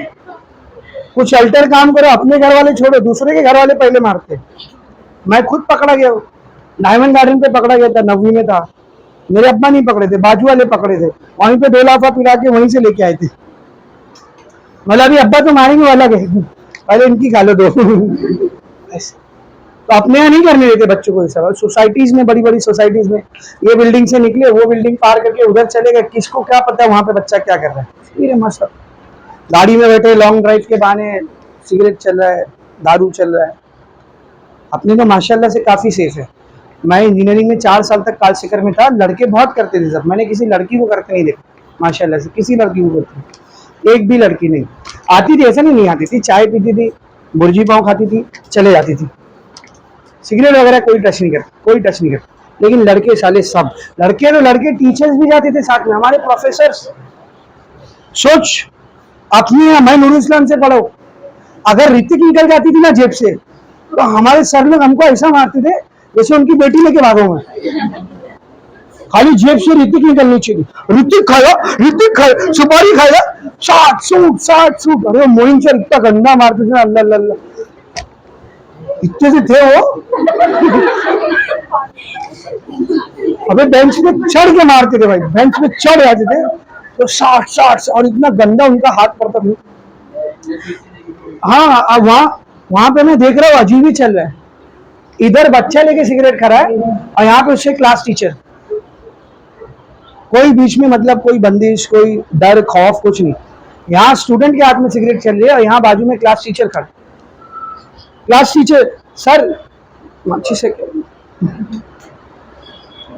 जैसे माचिस मांगेगा तू, हाँ अपनी रखा कर। बाहर आके बता रहे लोग, अभी आज सर जला के दिलो ऐसा। इससे बचो बेटा, गर्ल्स तुम लोग भी। अभी बाहर जब जाओगे गोवंडी के बड़े बड़े कॉलेजेस में जाओगे, तो वहां पे आपको ये सारी चीजें दिखेगी। पहले तो आपको भी झटका लगे, अरे मेरी माँ ये क्या हो रहा है। बाद में आपको लगेगा सब कर रहे हैं ना, ठीक है नॉर्मल है। तो एक टाइम आपको लगेगा सब कर रहे, तो लाओ मैं भी करके देख लूं। बहुत गलत, बहुत गलत। अपने यहाँ वाले यहाँ जब तक रहते नहीं करते, बाहर जाते करना शुरू कर। मैंने अपनी आंखों से देखा, अच्छे काम बाहर जा रहे हो, उनसे अच्छी चीजें सीखो ना। वो लोग किसी को धक्का लगने पे नहीं बोलते, बताओ क्या तेरे को, निकालू। उनसे ये सीखो ना कि धक्का लगने का सॉरी हाँ ये बोलना होता है, ये सीखो ना उनसे, अच्छी चीज सीखो। वही चीज क्यों सीख रहे हो उनसे, समझा रहे अच्छे से, ठीक है ना बेटा। तो cancer it is very dangerous. हर उस चीज से बचो जो आपको कार्सिनोजेनिक हो सकता है, कैंसर दे सकता है। और लिटरली ये चीज मेरी खुद की आजमाई हुई, आप एक बार करके देखो। एक बार मौका मिलेगा ना तो टाटा मेमोरियल हॉस्पिटल जरूर जाना, एक बार आप एक विजिट उसका मारोगे ना, यकीन जानो उसके बाद आप तंबाकू को हाथ नहीं लगा सकते, मेरी गारंटी, मेरा आजमाया हुआ। तुम जब भी किसी तंबाकू प्रोडक्ट के करीब भी जाओगे ना, तुम्हारी आंखों से वो नाचने लगेगा, ऐसा उसका जनरल वर्ड तुम्हारी आंखों के सामने आने लगेगा। एक बार उधर जाओ, कभी हाथ नहीं लगाओगे। कॉन्सिक्वेंस देख लेंगे ना तुम कि ये होता है, तो तुम खुद ही बचेंगे भाई, नहीं अल्लाह तो भाई इससे तो नहीं मरने का, मौत आए लेकिन ऐसे ना है। बच जाएंगे आप खुद ही। समझना अच्छे से क्या बोल रहा हूँ, ठीक है ना। आगे देखेंगे अभी। तो ब्लड कैंसर के बारे में समझा अच्छे से। तो मैंने क्या बताया, कोई भी कैंसर हो, किसी भी तरीके का कैंसर, उसमें सेल्स का नंबर क्या होने वाला है, बढ़ने वाला है। तो ब्लड कैंसर में भी डब्ल्यूबीसी क्या होते हैं, आरबीसी नहीं बढ़ते, प्लेटलेट्स नहीं बढ़ते, कौन बढ़ता है, डब्ल्यूबीसी। अब मैं देखता हूँ कौन मेरे को इसका रीजन बताए। ब्लड कैंसर में ब्लड सेल बढ़ रहे हैं, आरबीसी नहीं बढ़ रहे हैं, प्लेटलेट्स नहीं बढ़ रहे हैं, खाली डब्ल्यूबीसी क्यों बढ़ रहे हैं। हाँ कौन बोला, वेरी गुड, आपस बोल, आपस बोल। डब्ल्यूबीसी में न्यूक्लियस होता है, तो वो क्या कर सकता है, डिवीजन। आरबीसी में न्यूक्लियस है क्या, तो वो डिवाइड कर रहा है क्या, जब डिवाइड ही नहीं कर रहा है तो अनकंट्रोल डिवाइड कैसे करेगा। प्लेटलेट्स में न्यूक्लियस है क्या, वो डिवाइड कर रहा है क्या, जब डिवाइड ही नहीं कर रहा है तो अनकंट्रोल डिवीजन कैसे करेगा। डब्ल्यूबीसी में क्या होता है, न्यूक्लियस, वो क्या कर सकता है, डिवीजन, तो जब डिवीजन कर रहा है तो अनकंट्रोल डिवीजन भी करेगा। समझा। तो ब्लड कैंसर में आपके कौन से ब्लड के सेल्स बढ़ जाते हैं, लेकिन ये अनकंट्रोल ग्रोथ रही है, ये अनकंट्रोल ग्रोथ रही। एक बार एक बंदे का डब्ल्यूबीसी 13,000 के आसपास कुछ था, उसने पता नहीं कौन से झोला छाप डॉक्टर को दिखाया, वो उसको बताया आपको कैंसर हो सकता है, कैंसर है आपको। वो आके घर पे सदमे में बैठा है, क्या हुआ, बोले कैंसर है, बोले क्यों, बोले देख रिपोर्ट, बोला वाह खाली डब्ल्यूबीसी बढ़ा आपको कैंसर है, नहीं डब्ल्यूबीसी और कब बढ़ता है, देख इन्फेक्शन में भी बढ़ता है। समझ, हाँ अनकंट्रोल बढ़ते जा रहा है, बढ़ते जा रहा है, then it might be the case of blood cancer और ऑल्सो नोन एज ल्यूकेमिया। ये तीनों वर्ड समझे, ल्यूकोपेनिया, ल्यूकोसाइटोसिस और ल्यूकेमिया। ल्यूकोपेनिया मतलब डब्ल्यूबीसी डिक्रीज होना, उसके क्या रीजन हो सकते हैं यहाँ पे लिखा है। ल्यूकोसाइटोसिस टेम्पररी इंक्रीज होना, और leukaemia blood cancer uncontrol increase, ठीक है ना। आगे क्या लिखा है, concern with defence mechanism. WBC का मेन काम क्या होता है बेटा, डिफेंस मैकेनिज्म। अब देखते हैं डब्ल्यूबीसी की टाइप। तो देख डब्ल्यूबीसी कोई एक ही टाइप का होता है क्या, डब्ल्यूबीसी की टोटल कितनी टाइप होती है, देख 5। तो जरा इन पांचों डायग्राम को देखो, ये भी डब्ल्यूबीसी है, ये भी डब्ल्यूबीसी है, ये भी डब्ल्यूबीसी है, ये भी डब्ल्यूबीसी है, ये भी डब्ल्यूबीसी है। पांचों को देखो, क्या इनका स्ट्रक्चर आपको एक जैसा दिख रहा है, तो एक से ज्यादा स्ट्रक्चर पॉसिबल है ना। तो ज्यादा के लिए पॉली, ज्यादा के लिए पॉली, और स्ट्रक्चर के लिए मॉर्फ, पॉलीमॉर्फिज्म। डब्ल्यूबीसी में पॉलीमॉर्फिज्म पाया जाता है, मतलब एक से ज्यादा स्ट्रक्चर्स पाए जाते हैं। मेनली डब्ल्यूबीसी की कितनी टाइप होती है, देख ग्रैन्युलोसाइट्स और अग्रैन्युलोसाइट्स। ग्रैन्युलोसाइट्स, इनका साइटोप्लाज्म कैसा रहेगा, ग्रैन्युलर, बताया था लास्ट लेक्चर में। इनके साइटोप्लाज्म में आपको ऐसा ग्रैन्युल देखने को मिलेगा, और जो अग्रैन्युलोसाइट होते हैं इनके साइटोप्लाज्म विदाउट ग्रैन्युल। इनके साइटोप्लाज्म में आपको ग्रैन्युल देखने को मिल रहा है क्या। अब जज्बात में आके जोश जोश में इधर भी डॉट डॉट नहीं बना देगा, बोले अच्छा दिख रहा था तो मैंने बना दिया। अग्रैन्युलोसाइट में ग्रैन्युल्स रहेगा क्या, नहीं रहेगा, खाली इन तीनों में रहेगा ग्रैन्युलोसाइट से। तो ग्रैन्युलोसाइट्स ग्रैन्युल के साथ होता है, अग्रैन्युलोसाइट्स विदाउट ग्रैन्युल होता है। अग्रैन्युलोसाइट्स की कितनी टाइप है, देख 2, लिम्फोसाइट, मोनोसाइट। ग्रैन्युलोसाइट की कितनी टाइप है, देख 3, बेसोफिल, न्यूट्रोफिल और एसिडोफिल्स। समझ आ रहा अच्छे से। अब जरा डायग्राम को नोटिस करो, ये दोनों ग्रैन्युलोसाइट से सॉरी ये दोनों अग्रैन्युलोसाइट है। कितना न्यूक्लियस है इसमें, 1। इसमें कितना न्यूक्लियस है, 1, रेड वाला न्यूक्लियस है। अब ग्रैन्युलोसाइट्स का डायग्राम देख, इसमें न्यूक्लियस दिख रहा है, सिंगल है पर लोब्स में, ये पहला लोब, दूसरा लोब, तीसरा लोब, चौथा लोब, इधर एक ऐसा ट्विस्टेड है, यहाँ पे देख 2 लोब है। यानी ग्रैन्युलोसाइट्स जो होते हैं इनका न्यूक्लियस एक जैसा होता है क्या, अजीब अजीब प्रकार का न्यूक्लियस पाया जाता है इसमें। इसीलिए ग्रैन्युलोसाइट्स को हम लोग और क्या बोलते हैं, पॉलीमॉर्फो न्यूक्लियर ल्यूकोसाइट। पॉली मतलब एक से ज्यादा, मॉर्फ मतलब स्ट्रक्चर, न्यूक्लियर मतलब न्यूक्लियस। तो ये वो सेल्स है जिनके न्यूक्लियस का स्ट्रक्चर एक से ज्यादा पाया जाता है। शॉर्ट में क्या बोलते हैं इसको, देख PMN cell, polymorphonuclear cell. समझा अच्छे से। तो हम लोग स्टार्ट करें ग्रैन्युलोसाइट्स और अग्रैन्युलोसाइट्स। तो पहले ग्रैन्युलोसाइट्स को देखते हैं। तो ग्रैन्युलोसाइट्स में सबसे पहला पॉइंट क्या लिखोगे आप लोग बताओ, ग्रैन्युलोसाइट्स में सबसे पहला पॉइंट क्या लिखोगे, उसके अंदर ग्रैन्युल्स पाया जाता है। साइटोप्लाज्म में क्या पाया जाता है, ग्रैन्युल, ये वाला ग्रैन्युलर साइटोप्लाज्म। दूसरा पॉइंट क्या लिखा है, देख लोब्यूलेटेड न्यूक्लियाई इन डिफरेंट शेप। इनके अंदर जो न्यूक्लियस होता है वो सिंगल नहीं होता है, कैसा होता है बोल, लोब्स के फॉर्म में होता है, इसीलिए वहां पे क्या लिखा है देख, लोब्यूलेटेड। और उसका भी शेप फिक्स नहीं है, अलग अलग ग्रैन्युलोसाइट्स में शेप क्या होता है देख, अलग होता है।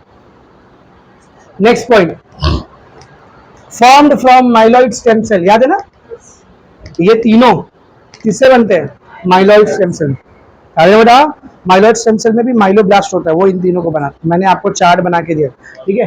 Formed from myeloid stem cell, once form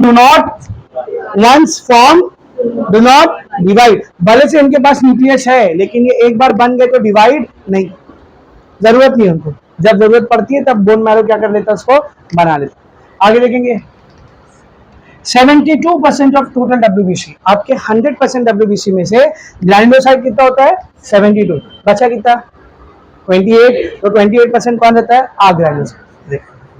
क्या लिखा इधर, आ ग्रैन्युलोसाइट। तो टोटल डब्ल्यूबीसी में ग्रैन्युलोसाइट ज्यादा है या आ ग्रैन्युलोसाइट, ग्रैन्युलोसाइट कितना है बोल, 72%, कितना है बेटा, 72%। आगे देखेंगे, granules are secretory vesicles containing secretion enzyme. अबे ग्रैन्यूल्स होते क्या है, ये छोटे छोटे वेसिकल्स होते हैं जिनके अंदर क्या भरा हुआ रहता है, केमिकल। जब उनकी जरूरत पड़ेगी तो उनको ये क्या करेंगे, सिक्रीट करेंगे, ठीक है। आगे बढ़ेंगे बेटा सब लोग। Depending upon stain divided into 3 type, stain के हिसाब से इनकी 3 टाइप होती है, किसके हिसाब से, स्टेन के हिसाब से। नाम है न्यूट्रोफिल, बेसोफिल, एसिडोफिल। सर अब ये स्टेन किसको बोलते हैं, है ना, ये स्टेन क्या होता है। तो आपने कॉलेज में बायोलॉजी का प्रैक्टिकल किया है, कॉलेज में बायो का प्रैक्टिकल किया है, उसमें एक भी स्लाइड देखे आपने माइक्रोस्कोप में, स्लाइड बनाए क्या, अपने हाथ में स्लाइड रहती है, देखने से पहले ऊपर एक कवर स्लिप रखना होता है ना। अब ये मेरी स्लाइड है, मेरे को जो भी चीज देखना था उसको मैंने रख दिया, डायरेक्ट कवर स्लिप रखते क्या करते हैं, पहले केमिकल डालते हैं, उस केमिकल को स्टेन कहा जाता है, उस केमिकल को क्या कहता है, अलग अलग कलर का होता है, तुम लोग वो पिंक वाला यूज करते रहेंगे, पिंक वाला यूज कर, हाँ रेड पिंक जो भी है ना। सर स्टेन करता क्या है, असल में वो जो केमिकल आप डाल रहे होते हैं ना, वो डाई का काम करता है। किसका काम करता है, DYE, डाई। डाई किसको बोलते हैं, कलर। सफेद कपड़े पे जब कलर चढ़ाना होता है तो हम लोग उसमें क्या डालते हैं, डाई डालते हैं। तो मुझे एक सेल को देखना है, लेकिन वो सेल माइक्रोस्कोप में छुपा हुआ आएगा, बाकी सबके साथ छुपा हुआ आएगा, दिख के नहीं आएगा।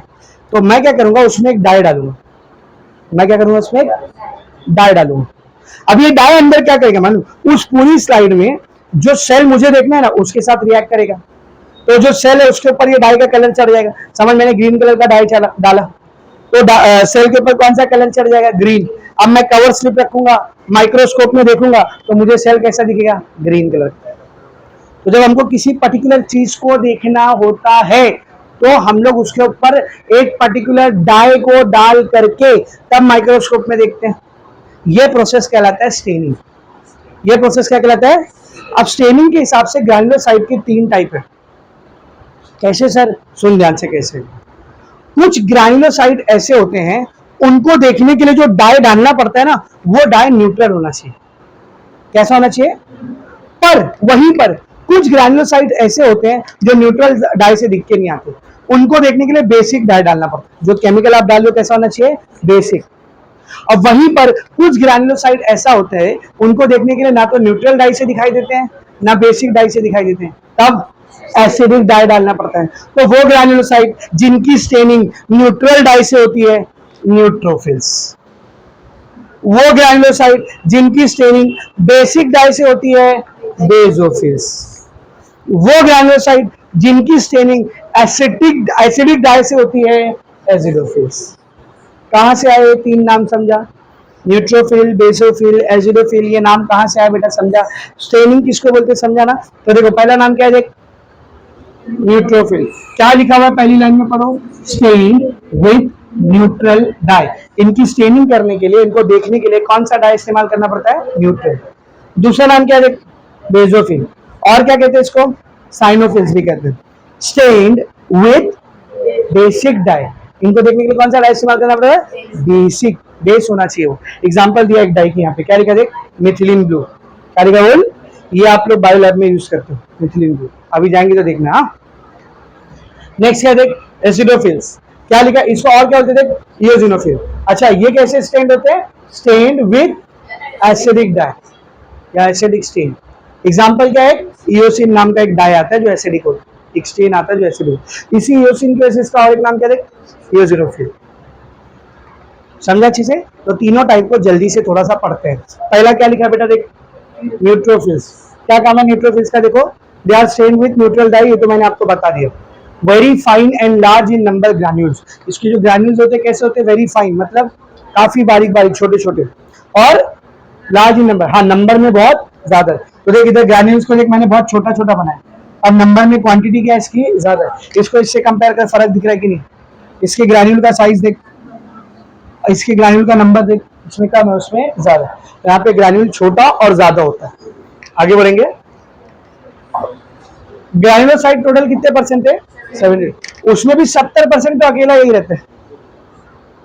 72 में भी 70% अकेला क्या रहता है, न्यूट्रोफिल। तो 70% of total WBC, 70% of total WBC, यानी 100% डब्ल्यूबीसी में 70% तो कौन होता है, न्यूट्रोफिल। तो अगर मैं आपसे पूछूं कि बेटा सबसे ज्यादा डब्ल्यूबीसी के कौन से सेल पाए जाते हैं, क्या आंसर आएगा, न्यूट्रोफिल्स। कितना परसेंट है वो टोटल डब्ल्यूबीसी का, 70%। आगे बढ़ेंगे, स्फेरिकल शेल, इनका शेल कैसा होता है, गोल spherical, and 2 to 7 lobe nucleus, और जो इनका न्यूक्लियस है उसमें लोब्स पाए जाते हैं। कितने लोब्स, 2 से 7, मिनिमम 2, ज्यादा से ज्यादा 7। मैंने तो कितना बनाया था, 4। कोई 5 बना देगा तो गलत है क्या, कोई 3 बना देगा तो गलत है क्या, नहीं, 2 से 7 तक के लोब इसमें पाए जाते हैं। समझ में आ रहा अच्छे से? आगे पढ़ेंगे बेटा। अच्छा डायग्राम समझ में आ गया ना, गोल सेल है, ग्रैन्यूल्स दिख रहे हैं, ग्रैन्युलेटेड साइटोप्लाज्म, ग्रैन्यूल्स को कैसा बना है देख, फाइन और बहुत सारे। ये न्यूक्लियस है, क्या लिखा देख, सेवरल लोब्ड न्यूक्लियस, यानी थोड़े बहुत लोब है उसमें, 2 3 4 5 जितने भी होंगे। ठीक है, अभी काम क्या है इसका देख, काम क्या है, काम क्या है बेटा देख जरा ध्यान से, क्या काम है, परफॉर्म्स अमीबॉइड मूवमेंट। कौन सी मूवमेंट करता है ये, अमीबॉइड मूवमेंट, एंड और फेगोसाइटोसिस। क्या करता है, फेगोसाइटोसिस। वर्ड सुना हुआ लग रहा है, 11th में कई बार आपने ये वर्ड सुना होगा, फेगोसाइटोसिस। नहीं आ रहे तो मुझसे एक बार और सुन लो। फेगोसाइटोसिस ये 2 चीजों से मिलकर बने, फैग और साइट। साइट मतलब सेल, फैग का मतलब होता है इंगल्फ करना, खा जाना। फैग का मतलब क्या होता है बोल, इंगल्फ कर लेना, खा जाना। तो फेगोसाइटोसिस किसी सेल को खा जाना, किसी सेल को इंगल्फ कर देना। तो कौन सी सेल को खा रहे हो गई, अपने सेल को, कौन से सेल को, फॉरेन बैक्टीरिया, माइक्रोब्स, पैथोजेंस, उनको। तो फेगोसाइटोसिस के आगे देख मैंने क्या लिखा है, डिस्ट्रॉय पैथोजन। असल में होता क्या मालूम, समझ न्यूट्रोफिल घूम रहा था, उसको सेल के अंदर एक छोटा बाहर का सेल दिख गया, ये कहां से आया, उसको मारना पड़ेगा। तो न्यूट्रोफिल क्या करेगा ना, एमीबॉइड मूवमेंट करके उसके पास जाएगा, उसको एमीबॉइड मूवमेंट से पकड़ेगा, और फिर ये जो ग्रैन्यूल्स दिख रहे हैं इसके अंदर इसके पास खतरनाक एंजाइम होंगे, उनको सिक्रीट करेगा, और उन एंजाइम्स के, उन केमिकल्स के असर की वजह से जिस सेल को उसने पकड़ा था ना, उसके छींटड़े हो जाएंगे, उसके टुकड़े टुकड़े हो जाएंगे, और एक बार किल कर दिया, खत्म। समझा अच्छे से क्या बोला? तो जो पैथोजेंस होते हैं उनको किल करने का काम किसका होता है बोल, न्यूट्रोफिल्स। Very much clear. तो न्यूट्रोफिल्स एमोबॉइड मूवमेंट करते हैं और फेगोसाइटोसिस करते हैं। फेगोसाइटोसिस मतलब डिस्ट्रॉय पैथोजन, एंगल्फ कर लेते हैं पैथोजन को। कैसे मारते समझा ना, तो छुरी भी नहीं उनके पास और ऐसा निकाले सुप सुप सुप मर गया, हम नहीं, कैसे मारते समझा, एमीबॉइड मूवमेंट करके गए, उसको पकड़ के अपने अंदर ऐसा फंसा लिए, और जो ग्रैन्यूल्स है इसमें कुछ केमिकल है उनको रिलीज किए, उस केमिकल से वो किल हो गया, मर गया। आगे देख क्या लिखा है, पस। पस मालूम है, पस, पस पता किसको बोलते हैं, जहां पर जख्म बनता है वहां पे पीप निकलता है ना, पीप, येलोइश कलर का खून होता है, एक खून होता है, और एक क्या होता है, एक पस होता है, पीप। तो अगर किसी को थोड़ा ज्यादा जख्म लगा है ना, तो जब हील होने लगता है ना, तो वहां पे पस आता है, ऐसा दबाओगे तो ऐसा पस निकलता है, किसी किसी को तो बिना दबाए ऊपर आता है। तो पस असल में क्या होता है मालूम, पस असल में क्या होता है, जरा ध्यान से देख, it is a mixture of, mixture होता है वो, किसका किसका मिक्सचर होता है देख, डेड न्यूट्रोफिल्स, मतलब उधर टिश्यू में पैथोजन आ गए थे, यहाँ पे जख्म लगा था, इन्फेक्शन के लिए अंदर बैक्टीरिया गया, पैथोजन आ गए, न्यूट्रोफिल कैपिलरी से बाहर निकल के आया, कौन सा प्रोसेस करके, डायपेटिसिस, उसको किल किया पैथोजन को, उसको किल करने के बाद ही खुद भी मर जाता है।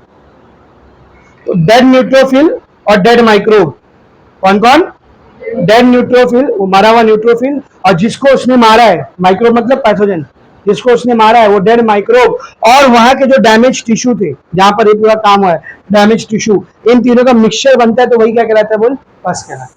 तो जो अपने जख्म से पस निकलता है ना, वो अच्छी बात है अगर निकल रहा है। पस निकल रहा मतलब अच्छी बात है, आप इन्फेक्शन से सेफ हो। पस नहीं निकल रहा मतलब न्यूट्रोफिल ने अपना काम नहीं किया है। न्यूट्रोफिल ने अपना काम नहीं किया मतलब माइक्रोब अंदर है अभी भी, क्या करेंगे? इन्फेक्शन। तो पस आ रहा है मतलब आपका जख्म सेफ हो रहा है, समझ रहा है? अंदर जो माइक्रोब्स गए थे उनको न्यूट्रोफिल ने क्या कर दिया है? किल कर दी, और किल करके उनको लेकर खुद भी बाहर आ गए येलोइश मिक्सचर के फॉर्म में। समझा अच्छे से? तो ये हो गया आपका किसके बारे में बेटा? तो न्यूट्रोफिल पूछा तो आपको इतना एक्सप्लेन करना है, डायग्राम बनाना। कभी कभी ना सिर्फ ऐसा पूछ लेता है, explain the types of granulocytes in detail, तो खाली क्या क्या समझाना है आपको? न्यूट्रोफिल, बेसोफिल, एसिडोफिल, बस समझा। नेक्स्ट कौन सा देख? बेसोफिल। और एक नाम क्या इसका? साइनोफिल। स्टेन विद बेसिक डाई, इसीलिए तो उसका नाम क्या है?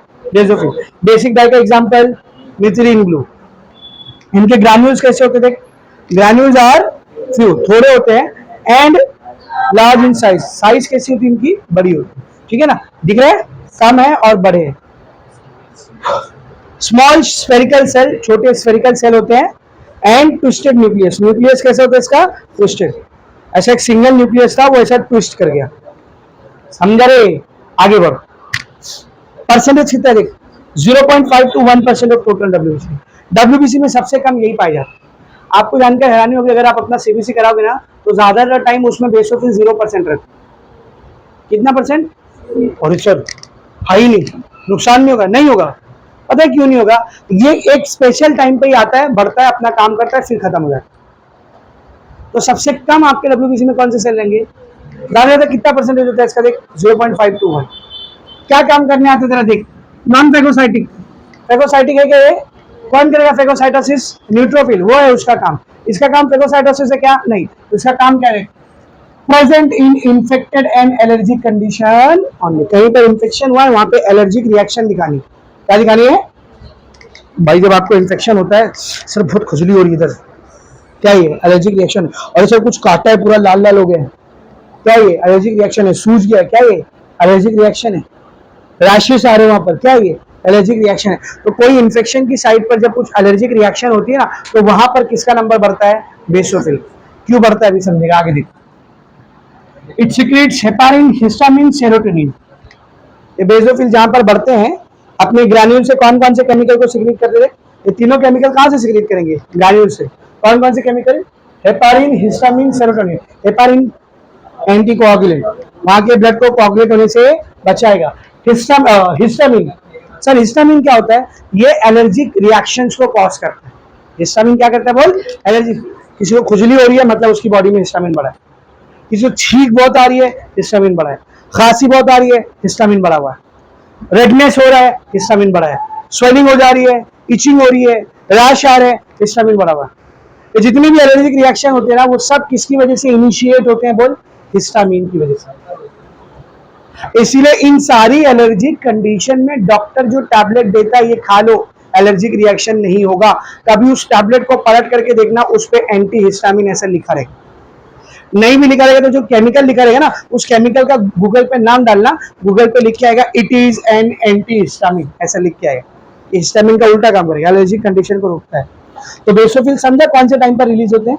एलर्जिक के टाइम। एलर्जी के टाइम क्या क्या रिलीज करेंगे? हेपारिन, हिस्टामिन और सेरोटोनिन। सेरोटोनिन क्या करता है आपको भी पता है, वाजो कंस्ट्रिक्टर है ना।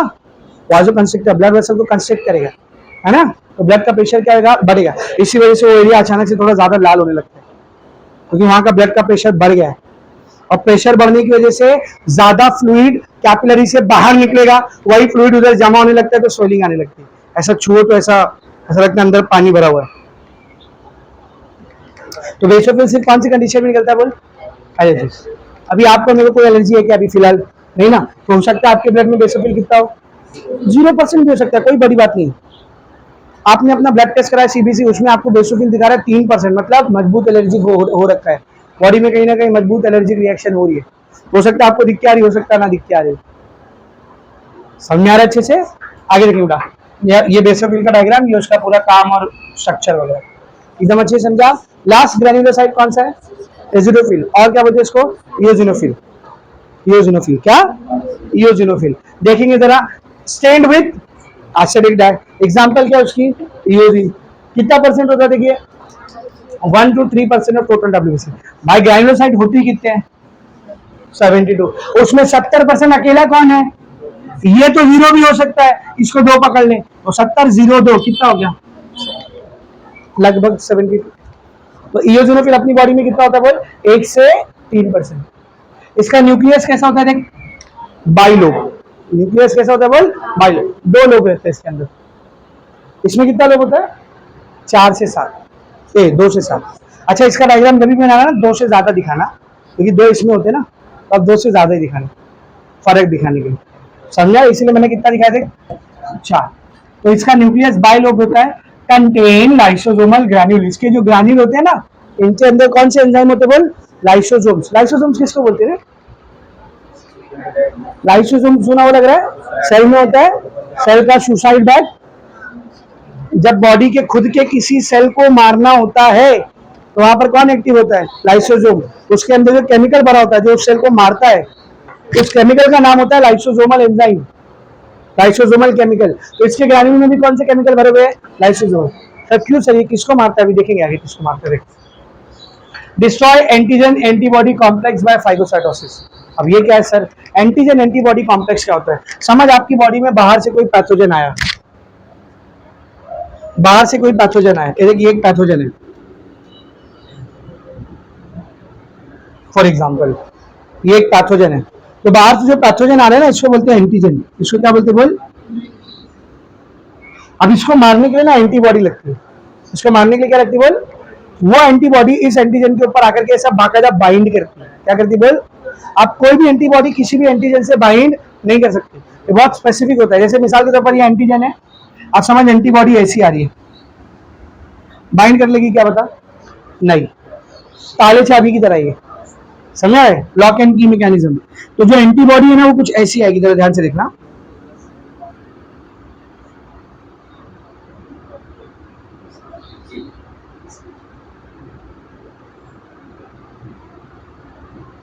कुछ ऐसी एंटीबॉडी आएगी और इसके साथ क्या करेगी? बाइंड करेगी। अब ये एंटीबॉडी हमेशा अपनी बॉडी में मौजूद रहेगी क्या सर? तो होता कैसा है, अगर ये एंटीजन जो आपको बीमार करना चाह रहा है ये पहली बार आया है, पहली बार आया है, तो इस एंटीबॉडी को बनाने में क्या लगता है? टाइम लगता है। लेकिन दूसरी बार आया ना तो बॉडी फट से इसको पहचान जाएगी, अरे ये वही है जो उस दिन आया था। तो जो एंटीबॉडी बनी हुई थी ना, फटाक से आएगी और उसको किल करेगी। तो पहला एक्सपोजर एंटीजन का टाइम लेता है, आपको थोड़ा बीमार भी करता है। दूसरा एक्सपोजर टाइम नहीं लेता है, फिर फटाक से किलिंग हो जाती है। तो समझ, ये दोनों ने आपस में ऐसे जुड़ गए, तो जो कॉम्प्लेक्स बनके तैयार हुआ है, किसका किसका कॉम्प्लेक्स है? ये कौन है? एंटीजन। ये कौन है? एंटीबॉडी। इसको हम लोग क्या बोलते हैं? Antigen antibody complex. अच्छा, एंटीबॉडी ने अपना काम कर दिया, एंटीजन को किल कर दिया। अब ये पूरा कॉम्प्लेक्स यहाँ पर क्या है? अपने लिए कचरा है, इसको भगाने गए, स्वाद लगाने गए, इसको खत्म करने गए। तो इसको डिस्ट्रॉय करने का काम किसका होता है? इयोजिनोफिल, एजिनोफिल। कैसे डिस्ट्रॉय करता है देखिए, फेगोसाइटोसिस। इयोजिनोफिल इधर आएगा, इंगल्फ लाइसोसोमल एंजाइम निकालेगा और इसको क्या करेगा? किल करेगा। तो कहीं ना कहीं देखिए अपने खुद के बॉडी के सेल को भी मार रहा है। ये बाहर वाला है, ये इसीलिए इधर लाइसोसोम वर्ड लिखा है। ये साफ सफाई कर रहा है, मतलब जंग हो गई और जो खून बीन पड़ा था, मुर्दे बिर्दे पड़े थे, उनको साफ करने का काम कौन करता है बोल? इयोजिनोफिल। नहीं छोड़ सकते ना उनको उधर, क्योंकि इसमें से कुछ टॉक्सिक केमिकल निकलेंगे जो आसपास के सेल को क्या करेंगे? डैमेज करेंगे। तो उनको किल करने का काम कौन करता है बेटा बोल? इयोजिनोफिल। आगे देखेंगे, destroy antigen antibody complex by phagocytosis, show antihistamine property. देख, एलर्जिक कंडीशन में हिस्टामिन आता है, उसकी अपोजिट एंटी हिस्टामिन प्रॉपर्टी किसमें होती है? इयोजिनोफिल के। समझा? तो जब एलर्जिक कंडीशन को कम करना होता है तो वहां पे भी कौन रिलीज होता है? इयोजिनोफिल रिलीज होता है। आगे देखेंगे, इंक्रीजेज इन एलर्जिक कंडीशन। एलर्जिक कंडीशन में आपकी बॉडी में इयोजिनोफिल बढ़ जाएगा। क्यों बढ़ रहा है बता? भाई एलर्जिक कंडीशन है, हिस्टामिन बहुत ज्यादा बढ़ा हुआ है, उसको कम करने के लिए क्या चाहिए? Anti histamine. कहां से आएगा वो? इयोजिनोफिल से। समझ आ रहा है? तो जब इयोजिनोफिल बढ़ता है ना तो उसको इयोजिनोफिलिया बोलते हैं। क्या बोलते बोल? इयोजिनोफिलिया। आगे देखेंगे, रिस्पॉन्सिबल फॉर डिटॉक्सिफिकेशन। डिटॉक्सिफिकेशन मतलब साफ सफाई। बॉडी में जितने भी डेंजर सेल है जो टॉक्सिक केमिकल, जहरीले केमिकल रिलीज कर सकते हैं, उस कचरे को साफ करना, उनको खत्म करना, ये क्या कहलाता है बोल? डिटॉक्सिफिकेशन। तो डिटॉक्स करने का काम होता है इयोजिनोफिल। योगस का पूरा डिटेल, योगस का डायग्राम। लास्ट ईयर मैंने अपना फुल बॉडी चेकअप कराया था, ऐसा कराते ना हम लोग, उठे सुटे ऐसा करा लेने का एक आधा, जब कमाने लगने का तो जाहिर सी बात। उठे सुठे ऐसा मैंने अपना फुल बॉडी चेकअप करा लिया, पूरी बॉडी में देखने के लिए कहीं कोई मसला, कोई दिक्कत तो है या नहीं। कुछ 84 ब्लड टेस्ट है उसके अंदर, 3 सैंपल लिया था उसने, 3 सैंपल ब्लड का, 1 सैंपल यूरिन का, और 84 टेस्ट करके बताया था। तो उसमें मेरा इओसिनोफिल 8% था। कितना परसेंट था? नॉर्मली कितना होता है? 1-2% बहुत हो गया। तो जिस ऐप के थ्रू मैंने कराया था ना, उन लोग रिपोर्ट भेजने के बाद एक डॉक्टर वहां से कॉल करके कंसल्ट करता है फोन पे। तो उसने मुझसे पूछा आपको कोई खांसी आसी आ रही है क्या ज़्यादा? मैं बोला नहीं। खुजली बिजली हो रही है? नहीं। कहीं पे सूजन, रेडनेस, दाना बिना? बोला नहीं। अच्छा ठीक है, आप ठीक हो, कुछ नहीं हो रहा है। ऐसा बोल के काट दिया। वो फ़ोन नहीं भी करता तो मेरे को पता था मेरी बॉडी में क्या चल रहा है। तो पहले तो बताओ 8% इओसिनोफिल था, मैं किससे सफ़र कर रहा था? इओसिनोफिलिया। किससे सफ़र कर रहा था? इओसिनोफिलिया। Increase in eosinophil. कब इंक्रीज होता है ये? एलर्जिक कंडीशन, यानी मेरी बॉडी में कहीं ना कहीं पर कोई ना कोई इन्फेक्शन हुआ होगा। बॉडी का इम्यून सिस्टम अल्हम्दुलिल्लाह इतना मजबूत है कि उसके सिम्टम दिख के नहीं आए, ना खांसी आई, ना इचिंग हुई। हाँ, उससे कुछ महीना पहले ना मेरे को दाने बहुत ज्यादा आ रहे थे। ऐसे वाले दाने नहीं जो अपने को आते हैं, बोले यहाँ भी आ गए, यहाँ पे आ गए, नहीं। 2-3 जगह, कभी यहाँ पे निकल गया एक, कभी यहाँ पे निकल गया एक, कभी यहाँ पे निकल गया एक, कभी पैर पे निकल गया एक, और काफी बड़े बड़े हो जा रहे थे वो। तब मेरे को समझो दाने क्यों आ रहे थे। इन्फेक्शन था उधर बॉडी में, एलर्जिक रिएक्शन शो हो रहा था। उसको खत्म करने के लिए कौन आया था?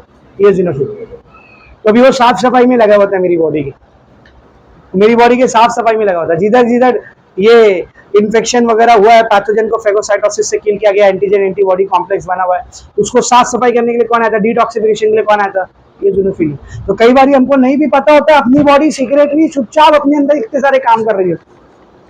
4 महीने हो गए, बॉडी में इन्फेक्शन हो गया, एलर्जिक रिएक्शन हो गए, दाने वाने आके चले गए, मेरे को मालूम भी नहीं। एक दिन अचानक से टेस्ट कराया तो पता चला इओसिनोफिल बढ़े हुए, यानी साफ सफाई चालू है, जंग खत्म हो चुकी है, साफ सफाई चालू है। सोच कितनी जबरदस्त चीज है अपनी बॉडी। अगर इसके साथ हम लोग छेड़छाड़ नहीं करेंगे ना, ये जैसी हेल्दी है इसको वैसी हेल्दी रहने देंगे ना, ये आपको कभी परेशान नहीं करेगी, आपको मालूम भी नहीं पड़ेगा, आपके बहुत सारे काम चुपचाप सुमड़ी में निपटा देगी। मतलब ये ऐसी चीज है जो आपकी हेल्प करती है और एहसान भी नहीं जताती। कुछ लोग होते हैं ना, हेल्प करने के बाद उस दिन मैं नहीं रहते ना, फिर 2 महीने बाद उस दिन मैं नहीं रहता ना, फिर 2 महीने बाद उस दिन मैं नहीं रहता ना, फिर 1 महीने बाद उस दिन मैं नहीं रहता ना, तो आप बोलते हैं अल्लाह करे उस दिन तुम नहीं रहता भाई, काश ऐसा होता कि उस दिन तुम नहीं रहता। इतना सुना चुका है। बॉडी ऐसी नहीं है, इतनी बार अपनी हेल्प करती है लेकिन बिना एहसान जताए। समझ में आ रहा है? तो अगर आपके पास पैसा वैसा ज्यादा महंगा नहीं होता है, 700-800 1000 रुपए में होता है, फुल बॉडी चेकअप करा लेना। कब कराने का खास करके माने, जो लोग ऑफर लगाते ना, लैब वाले लोग ऑफर लगाते हैं, 400 रुपए में फुल बॉडी चेकअप, 300 रुपए में फुल बॉडी। ऐसा मैं भी ऑफर में करा था। रेड क्लिफ करके एक लैब है, देख, रेड क्लिफ ऑनलाइन ऐप है वो, उसके बहुत सारे लैब्स है पूरे इंडिया में, ब्लड टेस्ट वगैरह कर रहा है, उसका ऑफर चल रहा था। वो 1500 का टेस्ट 700 रुपए में करा था, करा ली 700 रुपए की तो बात। तो ऐसा फुल बॉडी चेकअप वगैरह करा लेने का, हेल्थ चेकअप करा लेने का। कुछ अगर बॉडी में आड़ी टेढ़ी चीज़ तो पता लग जाता है। कंप्लीट बॉडी चेकअप कराना है, हर एक चीज़, ब्रेन का, हार्ट का, ईसीजी वगैरह वगैरह, एक्सरे है कि नहीं, ब्लड प्रोफाइल, लिपिड प्रोफाइल, ये प्रोफाइल, विटामिन कितने हैं, मिनरल्स कितने हैं, इलेक्ट्रोलाइट्स कितने हैं, वो थोड़ा कॉस्टली जाता है। उसमें कई काफ़ी सारे टेस्ट होते हैं, एक्सरे होता है, सीटी स्कैन होता है, ईसीजी होता है, 2D को होता है, बहुत सारे टेस्ट होते हैं, तो कॉस्टली होता है, वो 7-8 हज़ार का जाता है। पैसे वाले लोग वो भी कराते हैं, साल में एक बार कराते जरूर है, पूरी बॉडी को स्कैन करने के लिए कि बॉडी में कहीं कुछ हो तो नहीं गया। हम लोग कैसी जिंदगी जीते, खाओ पियो एक दिन मर जाओ ऐसी जिंदगी नहीं जीने का, थोड़ा अपनी बॉडी को स्कैन करते रहने का टाइम टाइम पे, कि कहीं कोई दिक्कत तो नहीं आ गई, उसको डील करने का, सही करने का। बीमार पड़ोगे तभी कुछ खाओगे, दवा हुआ, ऐसा नहीं, थोड़ा स्कैन करते रहने का बॉडी। समझे अच्छे से? आगे बढ़ते हैं। तो यहाँ पर अपना ग्रैन्युलोसाइट खत्म हो गया। अभी किसकी बारी देख, ग्रैन्युलोसाइट। ग्रैन्युलोसाइट में पहला पॉइंट क्या आएगा? साइटोप्लाज्म में ग्रैन्यूल्स, क्या लिखा है देख, साइटोप्लाज्म विदाउट ग्रैन्यूल्स, करेक्ट है। आगे बढ़ेंगे, क्या लिखा हुआ है देखो, कितना परसेंट होता है टोटल डब्ल्यूबीसी का? 28%, 28% ऑफ टोटल डब्ल्यूबीसी कहां से फॉर्म होता है? Formed from lymphoid stem cell. अच्छा, इसमें भी ज्यादा डिटेल में आपकी टेक्स्ट बुक में नहीं दी, आपको पता होना चाहिए, लिम्फोसाइट और मोनोसाइट, इन दोनों में से लिम्फोइड स्टेम सेल से कौन बनता है? लिम्फोसाइट। ये वाला किससे बनता है? माइलॉइड स्टेम सेल से बनता है। माइलॉइड स्टेम सेल 4 सेल बनाते हैं ना, मेगा कैरियोसाइट जो प्लेटलेट्स बनाते हैं, रेटिकुलोसाइट्स जो आरबीसी बनाते हैं, है कि नहीं, माइलोब्लास्ट जो ग्रैनुलोसाइट्स को बनाते हैं, और मोनोब्लास्ट जो मोनोसाइट को बनाते हैं। हाँ, जो लिम्फोसाइट होता है ये कौन से सेल से बनता है? लिम्फॉइड स्टेम सेल से बनता है। कैन बी डिवाइडेड बाय, हाँ इनके पास न्यूक्लियस भी है प्लस ये डिवीजन भी कर सकते, तो जरूरत पड़ने पे ये वो सेल है डब्ल्यूबीसी के जो अपने आप को डिवाइड करके अपना नंबर बढ़ाते हैं। समझना अच्छे से, आगे पढ़ेंगे बेटा। क्या लिखा है? न्यूक्लियस इज लार्ज, इनका न्यूक्लियस बड़ा होता है, दिख रहा है पूरे सेल में फैला होता है, बट नॉट लोब्यूलेटेड। जैसा ग्रैनुलोसाइट के न्यूक्लियस में लोब होते हैं, इसमें लोब होता है क्या? एक सिंगल न्यूक्लियस रहता है। आगे देखेंगे इसकी कितनी टाइप होती है? देख, दो टाइप। पहली टाइप कौन सी है? लिम्फोसाइट। पहली टाइप कौन सी बेटा? लिम्फोसाइट। अभी जो लिम्फोसाइट होते हैं स्मॉलेस्ट ऑफ, ये पांचों डब्ल्यूबीसी में सबसे छोटी साइज किसकी होती है? याद रखेंगे, सबसे छोटी साइज किसकी होती है? बोल, लिम्फोसाइट की। लार्ज स्फेरिकल न्यूक्लियस, न्यूक्लियस बड़ा सा होता है, स्फीयर गोल, ठीक है ना। कितना परसेंट होता है? देखिए 25 से 30% ऑफ टोटल डब्ल्यूबीसी, तो ये 28% में भी 25-26% तो यही रहता है लिम्फोसाइट, ठीक है ना। आगे देखेंगे इसकी खुद की भी दो टाइप होती है, बताया था। कौन सी दो टाइप? टी लिम्फोसाइट और बी लिम्फोसाइट। अब ये टी और बी कहां से है आप लोग बताओ? B for bone marrow, T for thymus. ये लिम्फोसाइट बनता आपके बोन मैरो में, लिम्फॉइड स्टेम सेल से। कुछ लिम्फोसाइट ऐसे होते हैं जो बोन मैरो में ही मैच्योर हो जाते हैं, वो क्या कहलाते हैं? B lymphocyte. कुछ लिम्फोसाइट ऐसे होते हैं जो बोन मैरो में बनते हैं पर मैच्योर नहीं होते। मैच्योर किधर आके होते हैं? थाइमस ग्लैंड में, हार्ट के ऊपर एक ग्लैंड होता है थाइमस ग्लैंड में, उधर। उन लिम्फोसाइट को हम लोग क्या कहते हैं? T lymphocyte. तो पहले बी लिम्फोसाइट के बारे में पढ़ते हैं और फिर टी लिम्फोसाइट के बारे में पढ़ते हैं। लेकिन बी लिम्फोसाइट और टी लिम्फोसाइट को पढ़ाने से पहले दो टाइप की इम्यूनिटी मुझे आपको पढ़ानी पड़ेगी, ह्यूमोरल इम्यूनिटी और सेल मीडिएटेड इम्यूनिटी। क्या? ह्यूमोरल इम्यूनिटी और सेल मीडिएटेड इम्यूनिटी। एकदम आसान भाषा में मैं समझा रहा हूँ, सब लोग यहाँ पर ध्यान से देखेंगे। समझ, एक एंटीजन आ गया बॉडी के अंदर, बॉडी को नुकसान पहुंचाने, कौन आया? एंटीजन। इसको किल करने के लिए कौन लगेगा? एंटीबॉडी। ये एकदम मजबूत है ऐसा, इससे लड़ने के लिए एंटीबॉडी ही चाहिए अपने को। अब एंटीबॉडी को बनने में क्या हो जाता है बेटा? टाइम लग जाता है। जब तक क्या करेंगे? इस एंटीजन को खुला घूमने देंगे नहीं ना, इसके पीछे पंटर लोग को लगा के रखेंगे, बोले जब तक एंटीबॉडी नहीं आ रही निपटो इससे, इसको मारने की कोशिश करो, है कि नहीं। तो होता क्या है मालूम? तुमको बता रहा हूं।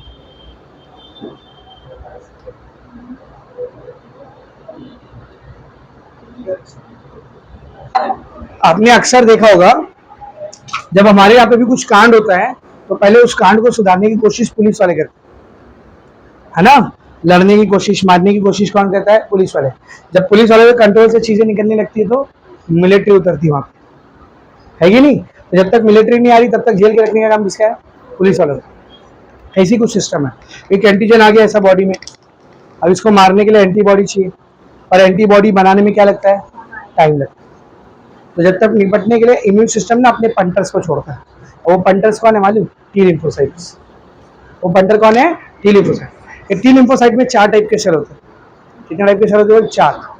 Helper T cell, killer T cell, memory T cell और सप्रेसर टी सेल। तो इसमें जो हेल्पर टी सेल है और जो किलर टी सेल है ये दोनों मिलकर काम करते हैं। किलर टी सेल इसको मारने की कोशिश करता है और हेल्पर टी सेल इसको देखता है, हाँ इसके यहाँ पर ये है, यहाँ पर ये वाला प्रोटीन लगा है, इधर ये वाला प्रोटीन लगा है, पूरी इंफॉर्मेशन ले रहा है कि कैसी एंटीबॉडी बनानी है कि नहीं। और फिर ये जाकर के बी लिम्फोसाइट से क्या बनवाएगा? बोल, एंटीबॉडी। बी लिम्फोसाइट से क्या बनवाएगा? एंटीबॉडी। जब तक बी लिम्फोसाइट से एंटीबॉडी बन के नहीं आ रही है तब तक कौन निपटेगा? इधर किलर टी सेल।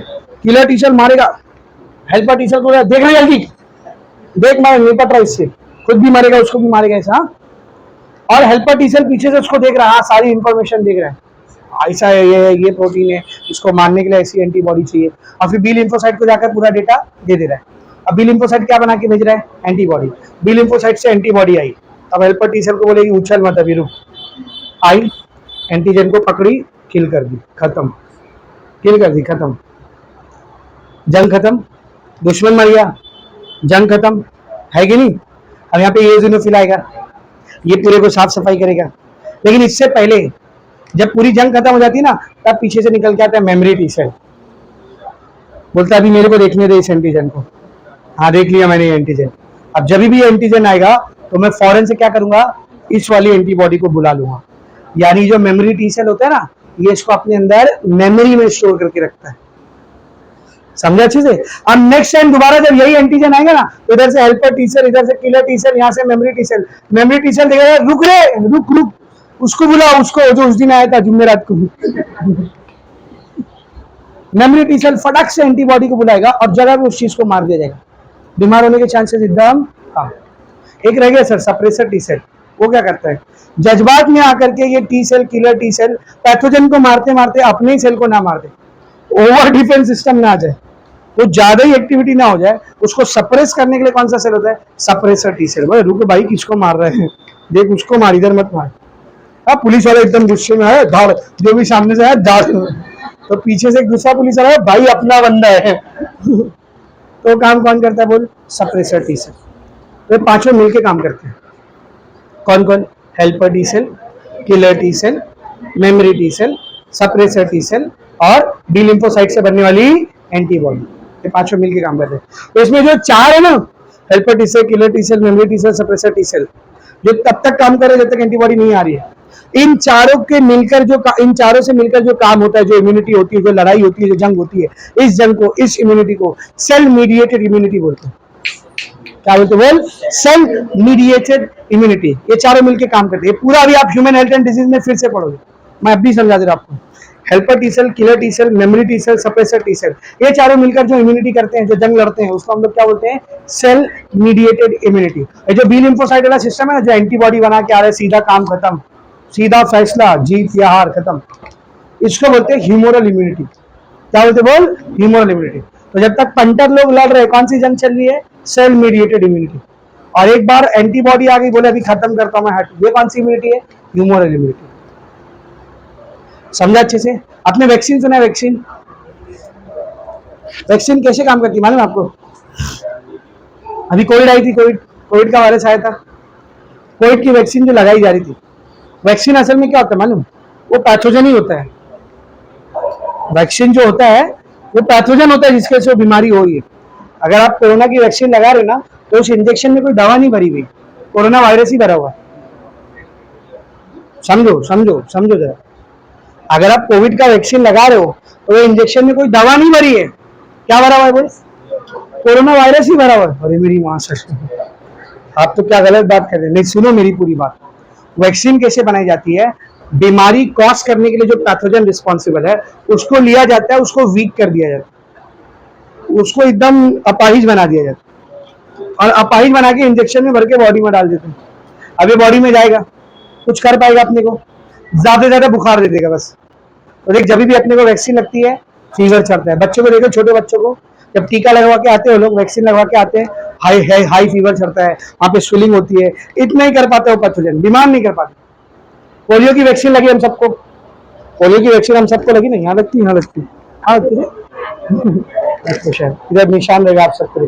पोलियो की वैक्सीन लगी, तो जो इंजेक्शन जब आपको लगाया जा रहा होगा, जब आपको होश भी नहीं था, तो जो इंजेक्शन आपको लग रहा था, उस इंजेक्शन में असल में पोलियो ही भरा हुआ था, पोलियो के पैथोजन ही भरे हुए थे।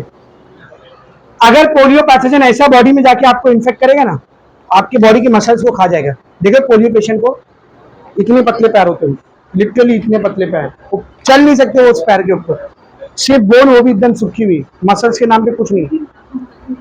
अब ऐसा गंदा वायरस सर हमारी बॉडी में बचपन में डाल दिया जाता है, तो मैंने बोला कैसे डालते हैं उसको, एकदम वीक करके, हीट किल्ड करके, बस नाम मात्र के लिए हो गया, डेड बॉडी गई है उसके अंदर, ऐसा समझो। तो ज्यादा देर क्या कर लेता है वो, बीमारी नहीं दे पाता, तो ज्यादा देर बुखार या स्वेलिंग, इचिंग, ये सब हो जाती है। अब ये वायरस आता है, killer T cell, helper T cell, memory T cell, ये सब आता है, भाई लड़ना तो है उनको। अब वो ये थोड़ा, अरे बहुत कमजोर है, मैं नहीं लड़ रहा, चल भाग, ऐसा नहीं, उनको लड़ना तो है, काम तो करना है उनको। अब वो उससे लड़ते हैं, हेल्पर टी सेल पहचानता है, पूरा अपना टाइम लेता है, बी लिम्फोसाइट को डेटा बताता है, बी लिम्फोसाइट बना के क्या लेके आता है, एंटीबॉडी, और एंटीबॉडी उसको किल कर देती है, मरे हुए को और मार देती है। लेकिन इस पूरे प्रोसेस में एक अच्छा काम हो गया, मेमोरी टी सेल ने पोलियो के वायरस को जड़ लिया, देख लिया, और उसकी एंटीबॉडी बनवा ली गई है। अब ये बच्चा 3 साल का, 4 साल का, 5 साल का हुआ, गलती से उसकी बॉडी में पोलियो का असली वाला वायरस है, तो अब ये बहुत ताव में गया, बोले इसको जब तक इसका हेल्पर टी सेल एंटीबॉडी बनवाएगा तब तक तो इसी में वाट लगा दूंगा, ये बहुत ताव में गया। लेकिन मेमोरी टी सेल उसको देखते ही पहचान, वही है जो उस दिन आया था, अब किसको बुलाएगा? एंटीबॉडी को। एंटीबॉडी आके उसको आते ही किल करेगी। कितनी बड़ी बीमारी से आप सेफ हो गए।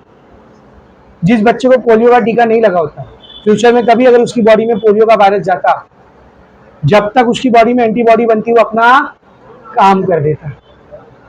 इसीलिए कहा जाता है बच्चों को टीका लगाना क्या है, बहुत बहुत बहुत जरूरी।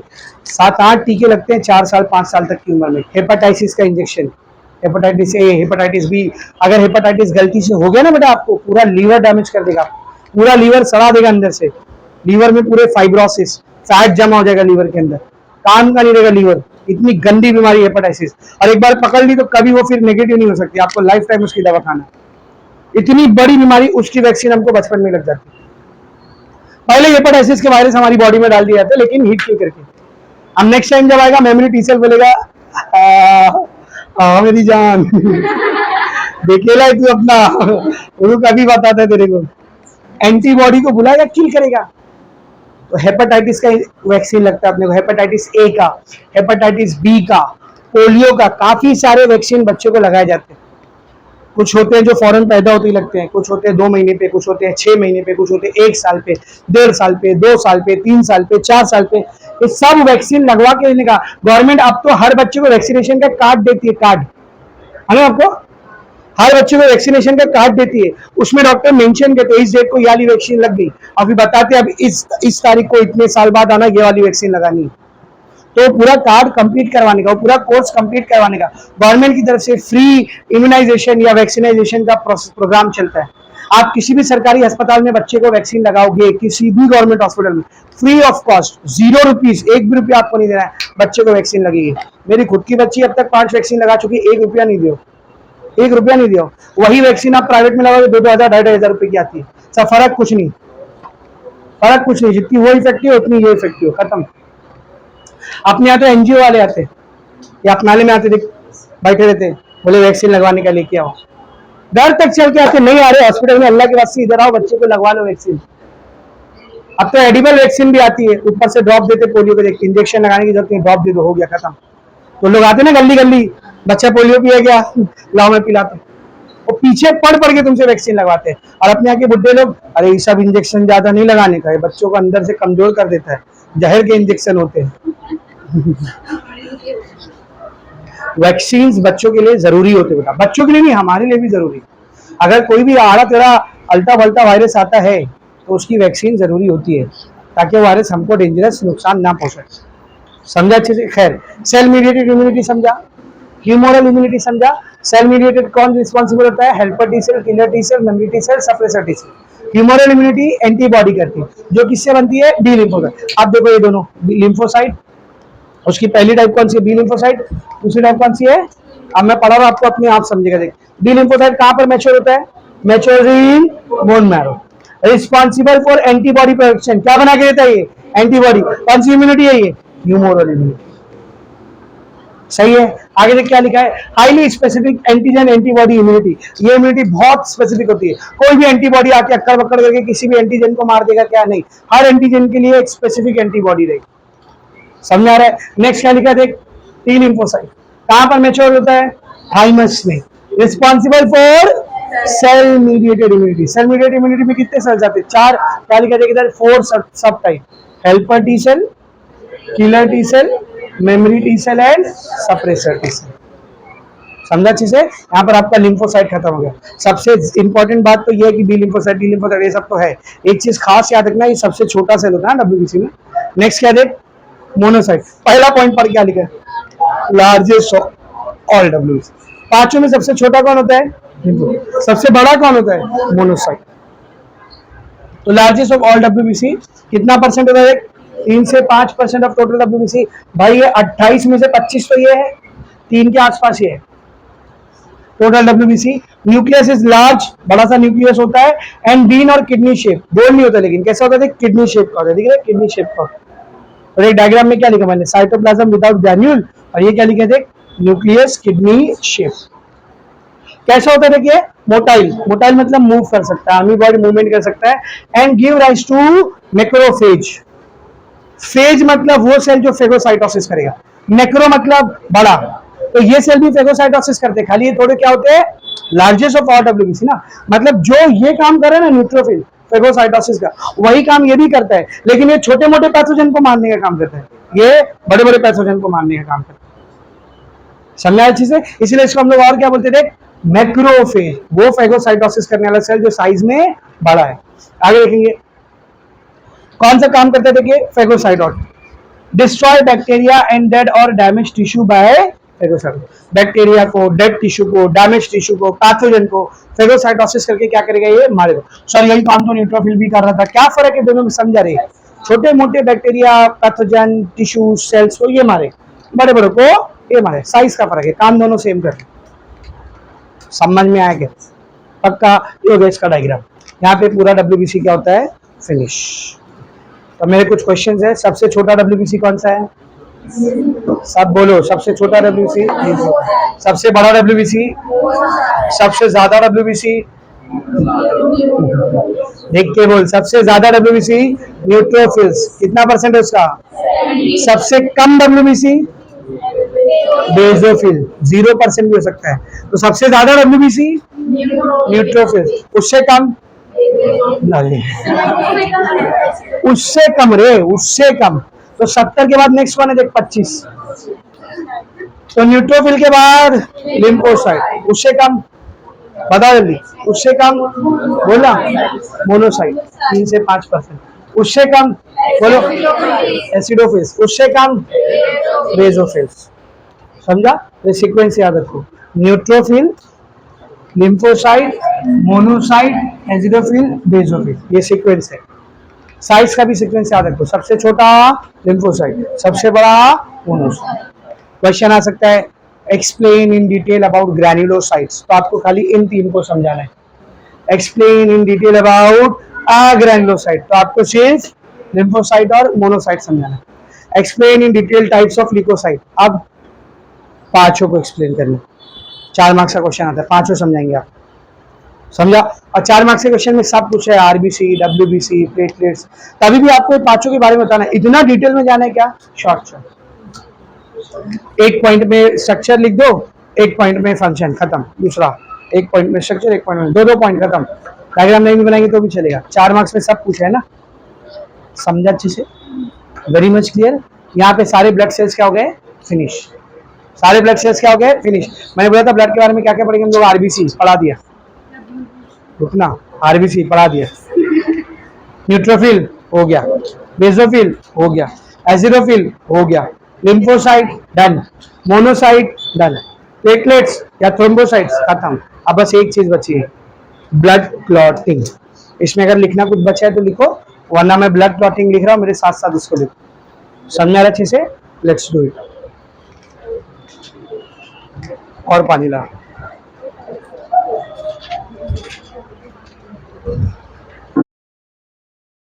बोर्ड के लिए या फिर क्लास में होने वाले टेस्ट के लिए या फिर कॉलेज में होने वाले टेस्ट के लिए आप ब्लड कोआगुलेशन इतना नहीं पढ़ेंगे, मैं पहले बता रहा हूँ, नहीं पढ़ेंगे, बिल्कुल नहीं पढ़ेंगे। आपको ब्लड कोआगुलेशन बहुत छोटा सा दिया है, एक पैराग्राफ में देके, एक या 2 पैराग्राफ में खत्म किए, जितना दिया है उतना ही पढ़ेंगे, लेकिन उतने से ना तुमको सारी बात क्लियर नहीं हो, पूरी बात समझेगी नहीं। इसलिए मैंने पूरी बात यहाँ पे लिख दिया है, पूरी बात मैं आपको समझा भी रहा हूँ, लेकिन पढ़ना उतना ही है, याद उतना ही रखना है, लिखना उतना ही है जितना बोर्ड के लिए इम्पोर्टेंट है। Am I very much clear? पक्का? पक्का? ये पूरा याद करने की जरूरत है क्या? मेरे को भी नहीं याद है, क्यों झूठ बोल रही, मैं खुद मोबाइल से देख के लिखा हूँ। ये पूरा याद रखने की जरूरत नहीं है। फिर क्यों लिखा रहे सर ये पूरा? पूरा जब तक नहीं समझाऊंगा ना तो आधी पिक्चर क्लियर रहेगी, आधी अनक्लियर रहेगी, इसलिए पूरा मैंने लिख दिया है। और पूरा याद करने की जरूरत नहीं है, ये डायग्राम की भी जरूरत नहीं। डायग्राम आपको जो टेक्स्ट बुक में दिया आपको याद रखना, अभी हम लोग देखेंगे उसको, पहले पूरा प्रोसेस समझते हैं। पहले समझते हैं लिखा क्या है, देखिए इधर हेडिंग ब्लड कोआगुलेशन या फिर ब्लड क्लॉटिंग। अब ये बोलते किसको है, किसी जगह पर अगर ब्लड वेसल डैमेज हो रही है, कहीं पर ब्लड वेसल डैमेज हो रही है, या ब्लड वेसल के आसपास के टिश्यू डैमेज हो रहे हैं, या फिर ब्लड किसी और चीज के कांटेक्ट में आ रहा है, जैसे खून बाहर आता है हवा के कांटेक्ट में आता है, तो वहां का जो ब्लड होता है, जहां पर ब्लड वेसल डैमेज हुई है, वहां का जो ब्लड होता है वो लिक्विड फॉर्म से सेमी सॉलिड फॉर्म में कन्वर्ट होता है। कौन से फॉर्म में कन्वर्ट होता है? सेमी सॉलिड फॉर्म में कन्वर्ट होता है। और जो डैमेज हुआ है, जो रप्चर हुआ है, उसको क्या करता है? सील करता है। तो इसी लिक्विड ब्लड का सेमी सॉलिड ब्लड में कन्वर्ट होना, ये प्रोसेस क्या कहलाता है? बोल, ब्लड कोआगुलेशन या फिर ब्लड क्लॉटिंग। डेफिनेशन देखो आपको क्या दिए, पेज नंबर 167, हेडिंग मिली ब्लड क्लॉटिंग या फिर कोआगुलेशन ऑफ ब्लड। मिला? पहली 2 लाइन में एक डेफिनेशन ही दिया। क्लॉटिंग और coagulation is the process of converting the liquid blood into a solid form. Liquid blood को सॉलिड फॉर्म में कन्वर्ट करना, ये क्या कहलाता है? क्लॉटिंग या फिर कोआगुलेशन। अब जरा मेरी बात ध्यान से सुनो। बच्चों को ऐसा लगता है कि कोआगुलेशन के लिए सिर्फ प्लेटलेट्स रिक्वायर्ड है। नहीं, कोआगुलेशन के लिए बहुत सारे केमिकल्स की जरूरत होती है। इन केमिकल्स को मिला जुलाकर हम लोग बोलते हैं क्लॉटिंग फैक्टर।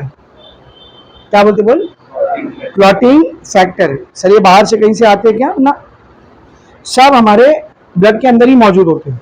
ये सारे क्लॉटिंग फैक्टर हमारे ब्लड के अंदर ही मौजूद होते हैं।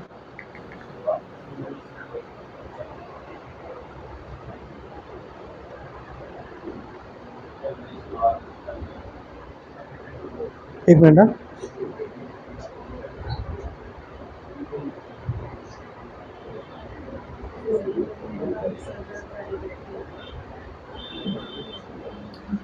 चलो इधर देखो।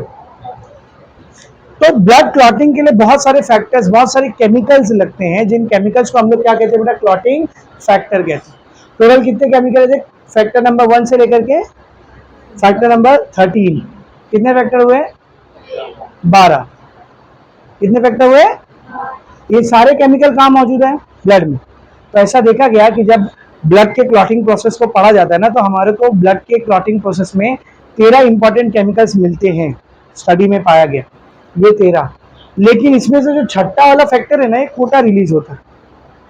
उसका काम क्या है वो अपने को अभी भी नहीं मालूम है। तो हम लोग ऐसा समझे कि उसका कुछ काम ही नहीं, क्योंकि उसके बिना भी पूरा क्लॉटिंग प्रोसेस हो जा रहा है, वो कुछ काम नहीं कर रहा है।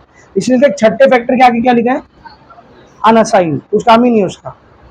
तो भले से फैक्टर नंबर 1 से लेकर फैक्टर नंबर 13 है, लेकिन टोटल कितने फैक्टर चाहिए हमको? 12 ही चाहिए। नहीं समझा? फैक्टर नंबर 1 से फैक्टर नंबर 13 तक क्लॉटिंग के लिए कितने फैक्टर रिक्वायर्ड है? 12। 1 2 3 4 5 7 8 9 10 11 12 13। कितने फैक्टर हुए? 12। तो 1 से 13 तक टोटल 12 फैक्टर की हमको जरूरत होती है ब्लड क्लॉटिंग में। अब ब्लड क्लॉटिंग कोई एक स्टेप का प्रोसेस नहीं है, इसलिए कट लगा, 13 केमिकल आ गए, 12 केमिकल आ गए, 60 से सॉलिड बन गया। नहीं, ये कैस्केड मैकेनिज्म फॉलो करता है। क्या फॉलो करता है? कैस्केड किसको बोलते हैं सर? Step by step.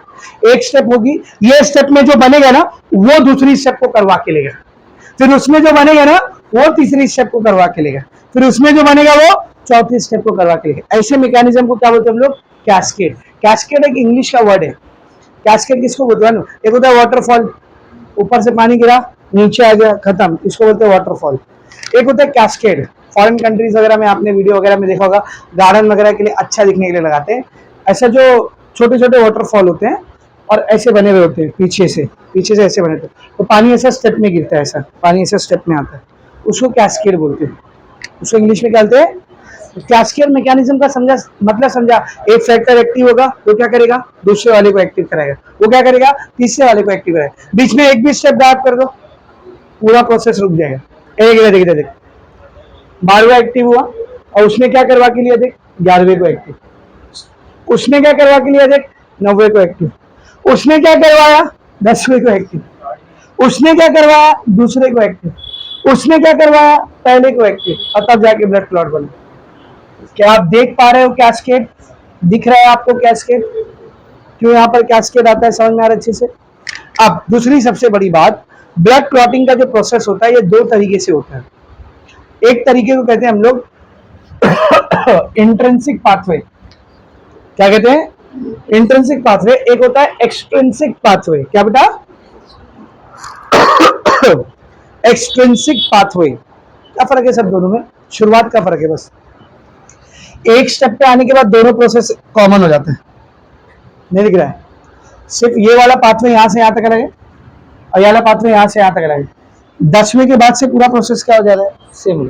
इसलिए मैंने यहाँ पे डब्बा डाल के क्या लिखा, देख कॉमन पाथ।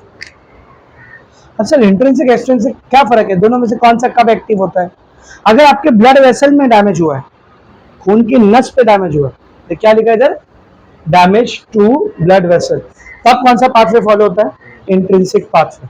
लेकिन अगर आपकी ब्लड वेसल नहीं डैमेज हुई, खाली आसपास के टिश्यू डैमेज हुए, तब कौन सा पाथवे फॉलो होता है, एक्सट्रिंसिक पाथवे। आप देखो जब टिश्यू डैमेज होता है तो खून जल्दी रुक जाता है, लेकिन जब नस तक कट लगता है तो, नस तक कट गई तो, खाली ऊपर का टिश्यू नहीं अंदर की नस भी कट गई, तब थोड़ा टाइम लगता है ब्लड क्लॉट होने में, क्योंकि वहां पे ये वाला पाथवे नहीं फॉलो हो रहा है, वहां पे ये वाला पाथवे फॉलो। दिख रहा है कितने स्टेप है उसमें, इससे तो थोड़ा ज्यादा ही है, समझा अच्छे से। तो दो पाथवे होते हैं, इंट्रिंसिक और एक्सट्रिंसिक। इंट्रिंसिक कब एक्टिव होता है, देख damage to blood vessel.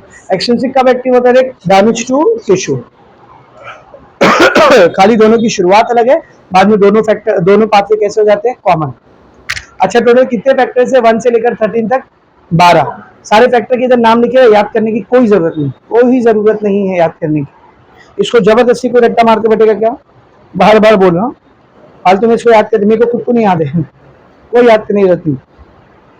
Factor number 1 का नाम क्या है, देख फाइब्रिनोजन, इसको याद रखना क्योंकि उसका काम है अपने पास, ठीक है। फैक्टर नंबर 2 प्रोथ्रोम्बिन, ये भी याद रखना। जो काम के फैक्टर है उनका मैंने पूरा पूरा नाम भी लिखा है, नंबर के साथ नाम भी लिखा है, दिख रहा है। फैक्टर नंबर 3 का नाम क्या है, टिश्यू थ्रोम्बोप्लास्टिन, या इसको टिश्यू फैक्टर भी बोलते हैं, ये भी याद रखना, इंपॉर्टेंट है, समझा। नेक्स्ट क्या है, फैक्टर नंबर 4 आयोनाइज कैल्शियम, यानी फैक्टर नंबर 4 और कुछ नहीं, कैल्शियम आयन है, यानी क्लॉटिंग के प्रोसेस में कैल्शियम आयन की भी जरूरत होती है। अपने को लगता है कैल्शियम से खाली हड्डी मजबूत होती है, आयंस बहुत सारे काम करते हैं बॉडी में, ठीक है ना। आगे देखो, 5वां फैक्टर कौन सा है, लेबाइल फैक्टर, या फिर इसको और क्या बोलते थे, प्रो एक्सेलरिन, क्या बोलते हैं, प्रो एक्सेलरिन। फैक्टर नंबर 6 कौन सा है, नहीं मालूम, अनसाइन, कुछ काम ही नहीं उसका, छोड़ दो उसको, पढ़ना ही नहीं उसको, ये नॉनसेंस फैक्टर है, खोटा खोटा रिलीज हो रहा है, ठीक है। Factor number 6। नेक्स्ट वन है फैक्टर नंबर 7, क्या नाम है उसका, सेबल फैक्टर, या उसको और क्या बोलते हैं, प्रो कन्वर्टिन, और क्या बोलते हैं, proconvertin. Factor number 8 anti haemophilic factor, इसके बारे में इंपॉर्टेंट चीज है, बाद में बताऊंगा।